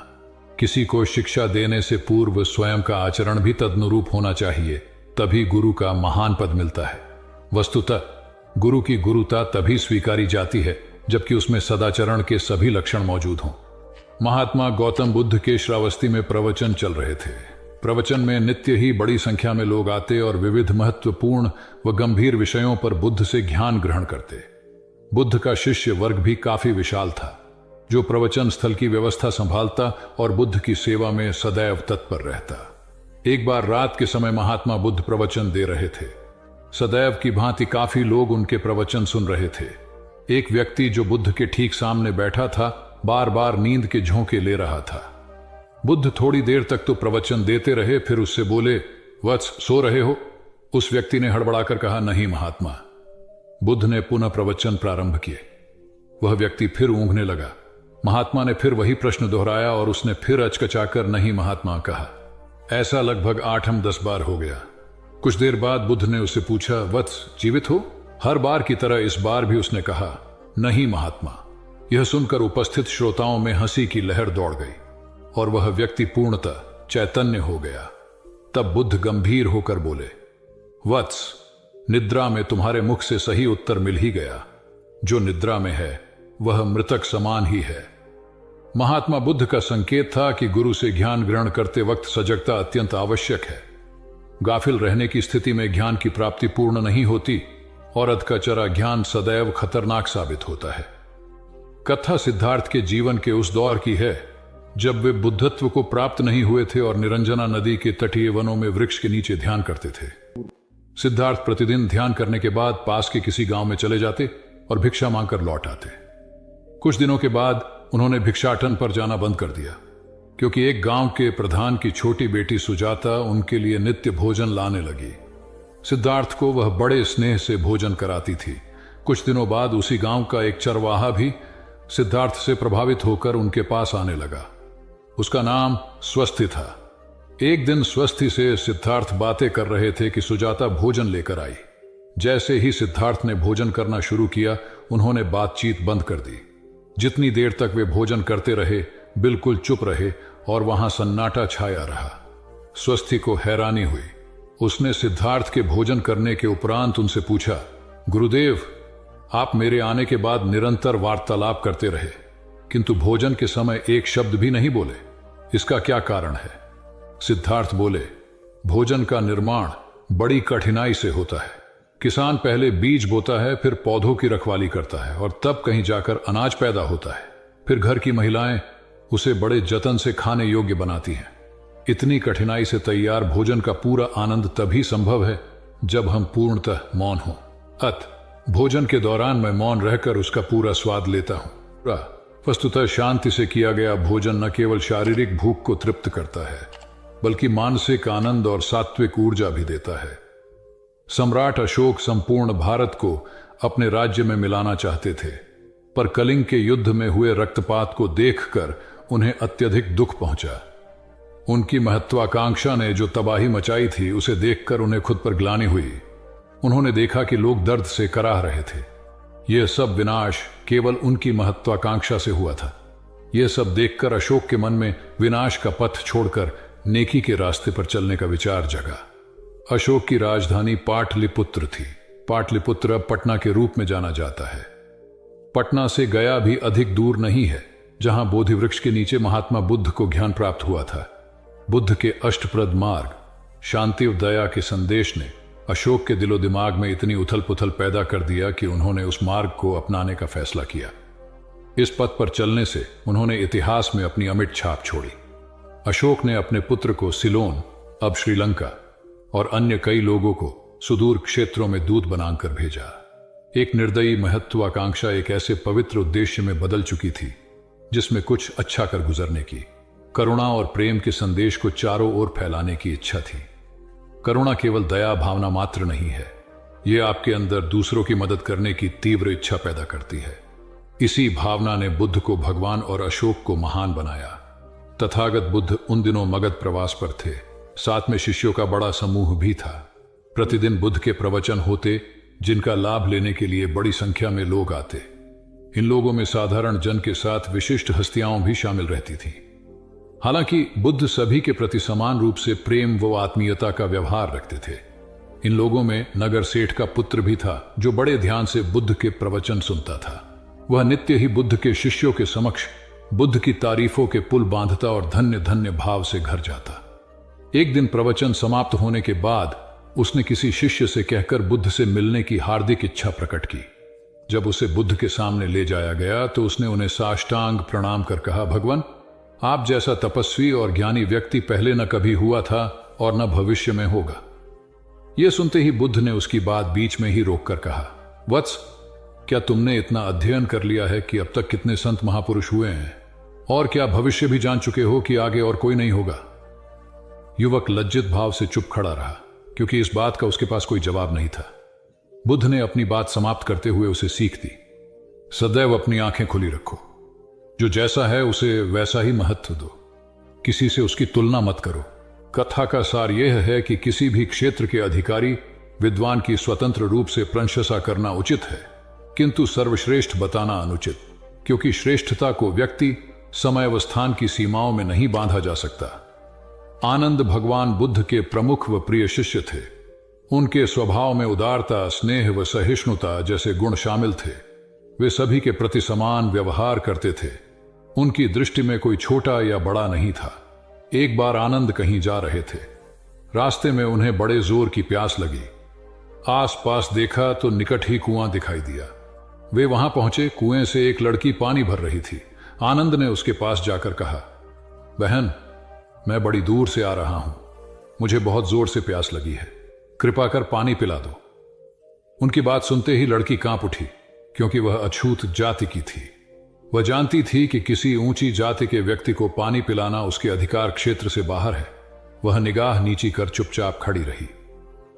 आनंद ने प्यास से व्याकुल होकर फिर कहा, बहन, तुमने सुना नहीं, प्यास के मारे मेरे प्राण निकले जा रहे हैं, मुझे पानी पिला दो। लड़की भयवश कुछ नहीं बोल पाई। जब आनंद ने बड़े स्नेह से उससे पानी न पिलाने का कारण पूछा तो वह बोली, मैं निम्न जाति की कन्या हूं, आपको पानी कैसे पिला सकती हूं। उसकी बात सुनकर आनंद ने कहा, बहन, मैंने तुमसे पानी मांगा है, जाति तो नहीं पूछी। आनंद की उदारता ने उस कन्या का भय दूर कर दिया और उन्हें पानी पिलाकर वह धन्य हो गई। कथा का सार यह है कि ईश्वर की दृष्टि सम होने के कारण उसने सभी मनुष्यों को समान शरीर, बुद्धि और भावना से नवाजा है। अपने सृष्टिकर्ता के विरुद्ध जाकर मानव मानव में भेद करना सर्वथा अनुचित है। एक बार भगवान बुद्ध अपने शिष्यों के साथ पाटलिपुत्र पहुंचे। सभी लोग एक विहार में रुके। भोजन के बाद बुद्ध ने आनंद से अगले दिन से प्रवचन आरंभ करने को कहा। अगले दिन बुद्ध का प्रवचन सुनने बड़ी संख्या में लोग उपस्थित थे। बुद्ध प्रवचन देने के बाद लोगों से मिलते, उनकी समस्याएं सुनते और नेक सलाह देते। एक दिन प्रवचन के समय बुद्ध के शिष्य आनंद ने उनसे पूछा, भंते, आपके सामने हजारों लोग बैठे हैं, बताइए कि इनमें सबसे सुखी कौन है। बुद्ध ने एक विहंगम दृष्टि भीड़ पर डालते हुए कहा, वह देखो, सबसे पीछे एक दुबला पतला फटे वस्त्र पहने जो आदमी बैठा है, वह सर्वाधिक सुखी है। आनंद सहमत नहीं हुआ। वह बोला, यह कैसे संभव है, वह तो बहुत दयनीय जान पड़ता है। बुद्ध ने अपनी बात सिद्ध करने के लिए बारी बारी से सामने बैठे लोगों से पूछा, तुम्हें क्या चाहिए। किसी ने संतान मांगी तो किसी ने मकान, कोई रोग मुक्ति चाहता था तो कोई अपने शत्रु पर विजय।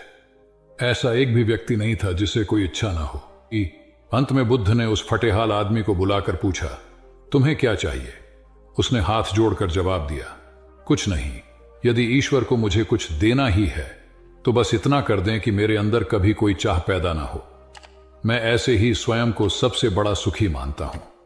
उसकी बात सुनकर आनंद से बुद्ध ने कहा, आनंद, जहां चाह है वहां सुख नहीं हो सकता। आनंद ने बुद्ध की इस शिक्षा को सदा के लिए गांठ बांध लिया। सार यह है कि लालसा से लोभ बढ़ता है, जो असंतोष का जनक होता है। यदि सही अर्थों में सुख पाना है तो किसी लालसा की बजाय उपलब्ध स्थितियों में संतुष्ट रहना चाहिए। गौतम बुद्ध ने बहुत से अज्ञानी लोगों को सम्यक दृष्टि प्रदान की थी। तब को बात है, कोसांबी में एक ब्रह्मचारी रहता था। उसे अभिमान था कि उस जैसा कोई दविद्वान नहीं है, इसलिए अपने साथ सदैव जलती मशाल रखता था। गौतम बुद्ध ने देखा तो उसे पूछा, अरे, ये मशाल लिए क्यों घूमते हो। ब्रह्मचारी ने उत्तर दिया, सभी प्राणी अंधकार और अज्ञान में पथक श्रेष्ठ हैं, उन्हें रास्ता दिखाने के लिए मशाल लिए घूमता हूं। तथागत ने पूछा, क्या तुम्हें 4 प्रकार की विद्याओं, शब्द विद्या, नक्षत्र विद्या, राज विद्या व युद्ध विद्या का पूर्ण ज्ञान है। ब्रह्मचारी ने अपनी अनभिज्ञता प्रकट करते हुए मशाल फेंक कर तथागत के चरणों में मस्तक झुका दिया। उसका ज्ञान गर्व चूर हो गया। जो दूसरों को मूर्ख समझकर उनसे घृणा करता है, वो उस व्यक्ति की तरह है जो स्वयं अंधा होकर दूसरों को मशाल दिखाता घूमता है। अहंकारी कभी विवेकवान नहीं हो सकता और बिना विवेक के सत असत का ज्ञान नहीं हो सकता। अंततः ऐसे विवेकांत व्यक्ति को जीवन में कोई उपलब्धि प्राप्त नहीं होती, हताशा ही हाथ लगती है। काशाय वस्त्र पहन लिए। उसने सुना, आप एकाहारी हो गए हैं, वह भी एकाहारी हो गई। आपने उत्तम पलंग पर सोना त्याग दिया है तो इसने भी त्याग दिया। आपने माला का त्याग किया, गंध का त्याग किया तो इसने भी वह सब त्याग दिया। मायके वाले इसे संदेश भेजते हैं, वे इसे ले जाना चाहते हैं, लेकिन यह यहीं रहती है, इसी कक्ष में। यह गुण की मूर्ति है। राजा स्नेह से अपनी बहू को देखते रहे। अचानक तथागत उठे, उस कक्ष से बाहर चले गए। शाक्य मुनि ने शिष्यों को शांत रहने को कहा था, लेकिन वे स्वयं उस कक्ष से बाहर चले गए। मैं हमेशा सोचता हूं उस पल क्या हुआ होगा, उनके मन के भीतर कैसे कैसे विचार उठते होंगे। क्या संबोधि एक लघु क्षण होता है या दीर्घ क्षण? क्या संबोधि एक अनंत अभ्यास है? क्या संयम उसका गरुड़यान है? धम्मपद का 13वां श्लोक बार बार याद आता है। यथागारम दुछेन बुट्टी समति विभजती एवं अभावितम चित्तम राघो समति विभजती। घर की छत मजबूत ना हो, सही तरह से उसे घास फूस से ढका ना गया हो, तो बरसात के दिनों में उसमें से पानी रिसता है, घर भर में फैल जाता है। उसी तरह ध्यान और एकाग्रता हमारे व्यक्तित्व की छत है। एक दिन एक व्यक्ति बुद्ध के पास पहुंचा। वह बहुत अधिक तनाव में था। अनेक प्रश्न उसके दिमाग में घूम घूम कर उसे परेशान कर रहे थे, जैसे आत्मा क्या है, आदमी मृत्यु के बाद कहां जाता है, सृष्टि का निर्माता कौन है, स्वर्ग नरक की अवधारणा कहां तक सच है और ईश्वर है या नहीं। उसे इन प्रश्नों के उत्तर नहीं मिल रहे थे। जब वह बुद्ध के पास पहुंचा तो उसने देखा कि बुद्ध को कई लोग घेर कर बैठे हैं। बुद्ध उन सभी के प्रश्नों व जिज्ञासाओं का समाधान अत्यंत सहज भाव से कर रहे हैं। काफी देर तक यह क्रम चलता रहा, किंतु बुद्ध धैर्यपूर्वक हर एक को संतुष्ट करते रहे। बेचारा व्यक्ति वहां का हाल देखकर परेशान हो गया। उसने सोचा कि इन्हें दुनियादारी के मामलों में पड़ने से क्या लाभ, अपना भगवत भजन करें और बुनियादी समस्याओं से ग्रस्त इन लोगों को भगाए। किंतु बुद्ध का व्यवहार देखकर तो ऐसा लग रहा था मानो इन लोगों का दुख उनका अपना दुख है। आखिर उस व्यक्ति ने पूछ ही लिया, महाराज, आपको इन सांसारिक बातों से क्या लेना देना? बुद्ध बोले, मैं ज्ञानी नहीं हूं और इंसान हूं। वैसे भी वह ज्ञान किस काम का जो इतना घमंडी और आत्म केंद्रित हो कि अपने अतिरिक्त दूसरे की चिंता ही ना कर सके। ऐसा ज्ञान तो अज्ञान से भी बुरा है। बुद्ध की बातें सुनकर व्यक्ति को उलझन दूर हो गई। उस दिन से उसकी सोच व आचरण दोनों बदल गए। कथा का सार यह है कि ज्ञान तभी सार्थक होता है जब वह लोक कल्याण में संलग्न हो। महात्मा बुद्ध ने युवक को सत्संग का महत्व समझाया। महात्मा बुद्ध एक गांव में ठहरे हुए थे। वे प्रतिदिन शाम को वहां पर सत्संग करते थे। भक्तों की भीड़ होती थी क्योंकि उनके प्रवचनों से जीवन को सही दिशा बोध प्राप्त होता था। बुद्ध की वाणी में गजब का जादू था।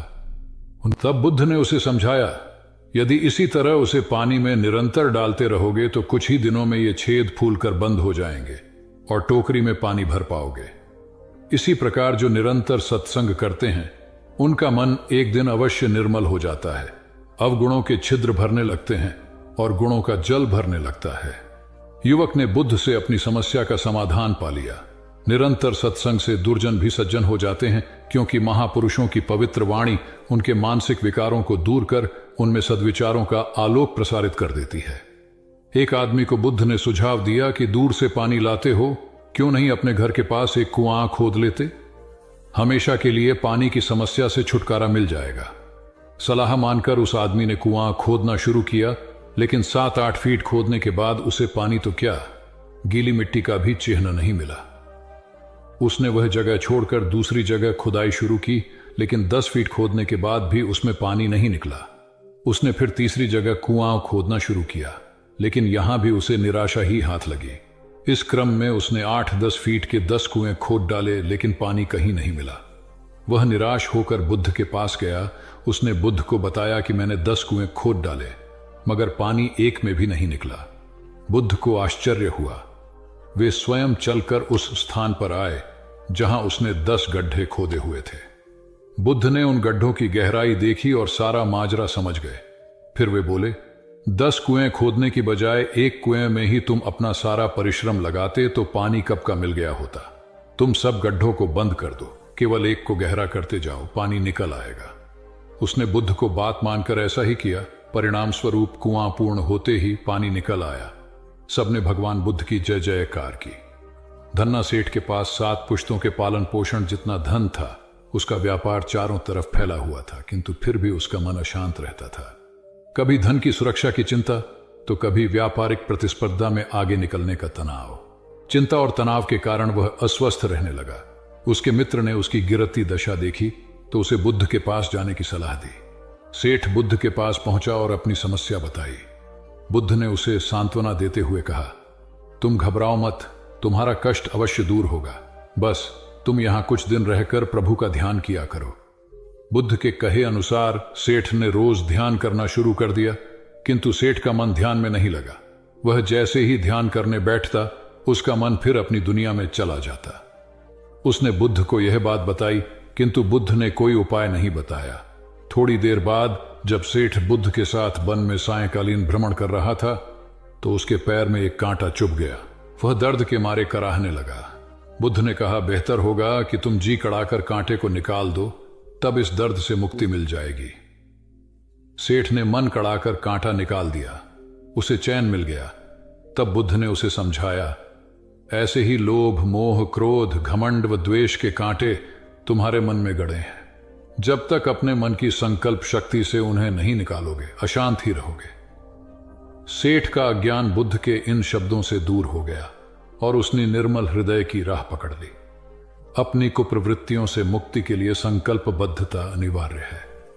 जब तक व्यक्ति दृढ़ निश्चय न कर ले, वह अपनी गलत आदतों से मुक्त नहीं हो सकता। बुद्ध की शिक्षा से गांव का उद्धार हुआ। एक युवक ने बुद्ध से आकर कहा, मेरा गांव अशिक्षित है। मैं अपने परिवार से झगड़कर थोड़ा बहुत पढ़ पाया हूं। आगे और पढ़ना चाहता हूं, किंतु सभी रोक रहे हैं। घर के लोग सोचते हैं कि खेती में खूब पैसा है और उसके लिए किसी शिक्षा की आवश्यकता नहीं है। यही सोच गांव वालों की भी है। कृपया आप मेरे गांव चलकर वहां शिक्षा का प्रसार करवाइए। बुद्ध युवक की बात मानकर गांव आ गए। धर्मभीरू ग्रामीणों ने बुद्ध का सत्कार किया और रोज उनके प्रवचन सुनने आने लगे। बुद्ध जब भी शिक्षा का महत्व बताते, ग्रामीण विरोधी मत रखते। एक दिन एक महिला अपने 5 साल के बच्चे के लिए पूछने लगी कि उसे किस उम्र से शिक्षा दिलवाए। तब बुद्ध ने समझाया कि तुम्हें तो 5 वर्ष पूर्व उसकी शिक्षा शुरू कर देनी थी। उसे क्या खाना है, क्या नहीं, कैसे क्या बोलना है आदि बातें शुरू से सिखाओगी, तभी तो वह अपना उचित ख्याल रख सकेगा। बुद्ध की यह बात महिला सहित सभी ग्रामीणों को समझ में आ गई। उन्होंने अपने बच्चों को विद्यालय भेजना शुरू किया। यह समय वर्षा का था। युवक ने लोगों को जल संग्रहण की तकनीक बताई। अधिकांश ने उपहास किया, किंतु युवक अपना काम करता रहा। बुद्ध का सहयोग प्राप्त था, इसलिए किसी ने उसका खुलकर विरोध नहीं किया। जब गर्मी में भीषण जल संकट के कारण फसलें सूखने लगीं, तो युवक ने कुएं खुदवाए, जिनमें जल संग्रहण की तकनीक के कारण खूब पानी निकला। ग्रामीण अब शिक्षा का महत्व समझ चुके थे। धीरे धीरे संपूर्ण गांव शिक्षित हो गया। ज्ञान हर उम्र में अर्जित किया जा सकता है। यही ज्ञान हमें जीवन में आने वाली समस्याओं के समाधान की राह सुझाता है। एक गांव में 2 भाई रहते थे जो अपनी शैतानियों के लिए कुख्यात थे। उन्हें दूसरों को परेशान करने में बड़ा आनंद आता था। वे हर समय किसी न किसी को परेशान करने में लगे रहते थे। गांव के लोगों के साथ साथ उनके माता पिता भी उनकी ऐसी हरकतों के कारण बहुत दुखी थे।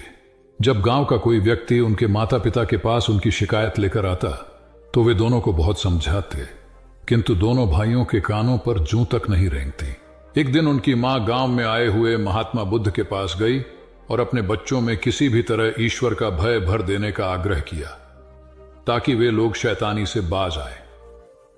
महात्मा बुद्ध ने मां से दोनों को एक एक करके उनके पास भेजने को कहा। मां ने अपने पहले लड़के को महात्मा बुद्ध के पास भेजा। वह जाकर महात्मा बुद्ध के पास बैठ गया।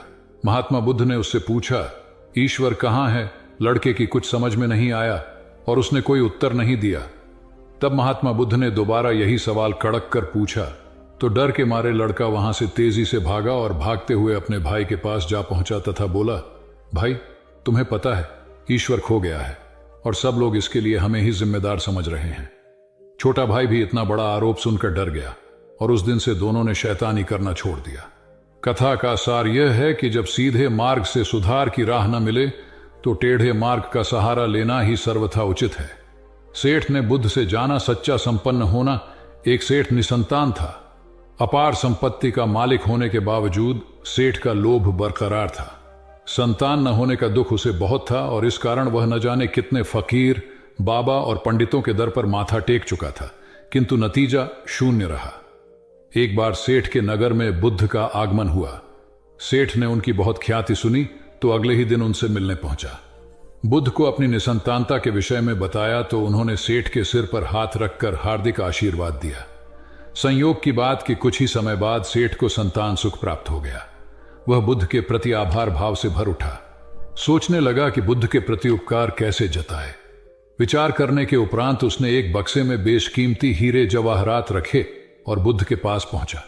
बुद्ध को प्रणाम निवेदित कर सेठ बोला, महाराज, आपकी कृपा से मुझे संतान का मुख देखने को मिला। मैं आपके लिए कुछ करना चाहता हूं, सो यह तुच्छ भेंट लाया हूं। बुद्ध ने हीरे जवाहरात देखते ही अस्वीकार कर दिए। उन्होंने कहा, मेरे लिए धन व्यर्थ है, इसे तुम ही रखो। जब सेठ अधिक आग्रही हुआ तो बुद्ध बोले, मैं निर्धनों से दान नहीं लेता। आश्चर्यचकित सेठ ने कहा, पर मैं तो निर्धन नहीं हूं, अपार धन संपत्ति मेरे पास है। मेरी तिजोरियां सोने चांदी गहनों व जवाहरातों से भरी हुई हैं। रात दिन परिश्रम कर मैं इस संपत्ति को दिन दूनी रात चौगुनी कर रहा हूं, फिर मैं निर्धन कैसे हूं? तब बुद्ध ने समझाया, इसका आशय यह है कि तुम अपनी वर्तमान संपत्ति से तृप्त नहीं हो, और अतृप्त व्यक्ति निर्धन ही तो होता है, क्योंकि सच्चा संपन्न तो वह है जो तृप्त हो। बुद्ध की बातों ने सेठ की आंखें खोल दी।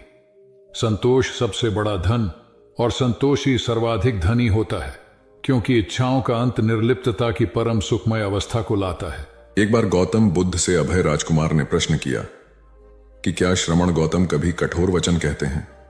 उसने सोच रखा था कि नहीं कहने पर वह बताएगा कि एक बार उन्होंने देवदत्त को नरकगामी कहा था, और यदि हां कहे तो उसने पूछा, जा सकता है कि जब आप कठोर शब्दों का प्रयोग करने से स्वयं को रोक नहीं पाते, तब दूसरों को ऐसा उपदेश कैसे देते हैं। बुद्ध ने अभय के प्रश्न का आशय जान लिया। उन्होंने कहा, इसका उत्तर न तो हां में दिया जा सकता है और न नहीं में। अभय की गोद में उस समय एक छोटा बालक था। उसकी ओर इशारा करते हुए बुद्ध ने पूछा, राजकुमार, यदि दाई के अनजाने में यह बालक अपने मुख में काठ का टुकड़ा डाल ले, तब तुम क्या करोगे? मैं उसे निकालने का प्रयास करूंगा। यदि वह आसानी से न निकल सकता हो तो बाएं हाथ से उसका सिर पकड़कर दाहिने हाथ की उंगली को टेढ़ा करके उसे निकालूंगा। यदि खून निकलने लगे तो भी मेरा यही प्रयास रहेगा कि वह काठ का टुकड़ा किसी न किसी तरह बाहर निकल आए। ऐसा क्यों? इसलिए कि भंते इसके प्रति मेरे मन में अनुकंपा है। राजकुमार, ठीक इसी तरह तथागत जिस वचन के बारे में जानते हैं कि यह मिथ्या या अनर्थकारी है और उससे दूसरों के हृदय को ठेस पहुंचती है, तब उसका वे कभी उच्चारण नहीं करते। पर इसी तरह जो वचन उन्हें सत्य और हितकारी प्रतीत होते हैं तथा दूसरों को प्रिय लगते हैं, उनका वे सदैव उच्चारण करते हैं। इसका कारण यही है कि तथागत के मन में सभी प्राणियों के प्रति अनुकंपा है। भगवान बुद्ध देव और मनुष्यों के शास्ता थे, परंतु सबसे पहले वह मनुष्य थे। मनुष्य बढ़कर देवता बनता है, यह प्राचीन मान्यता थी। आज भी हम मनुष्यत्व के ऊपर देवत्व की बात करते हैं, परंतु बुद्ध ने इस क्रम को पलट दिया। उन्होंने कहा, यह जो मनुष्यता है वही देवताओं का सुगति प्राप्त करना कहलाती है। देवता जब सुगति प्राप्त करता है तब वह मनुष्य बनता है। देवताओं में विलास है, राग, द्वेष, ईर्ष्या और मोह भी वहां है। निर्वाण की साधना वहां नहीं हो सकती। इसके लिए देवताओं को मनुष्य बनना पड़ता है। मनुष्यों में ही देव पुरुष का आविर्भाव होता है, जिनको देवता नमस्कार करते हैं। मानवता धर्म का उपदेश देने वाले बुद्ध स्वयं मानवता के जीते जागते रूप थे। यहां उनके जीवन से संबंधित कुछ प्रसंग दिए जाते हैं, जिनसे उनके व्यक्तित्व में बैठी हुई गहरी मानवता का दर्शन होता है। भगवान का परिनिर्वाण होने वाला है। रात का पिछला पहर है। भिक्षु उनकी शैया को घेरे बैठे हैं।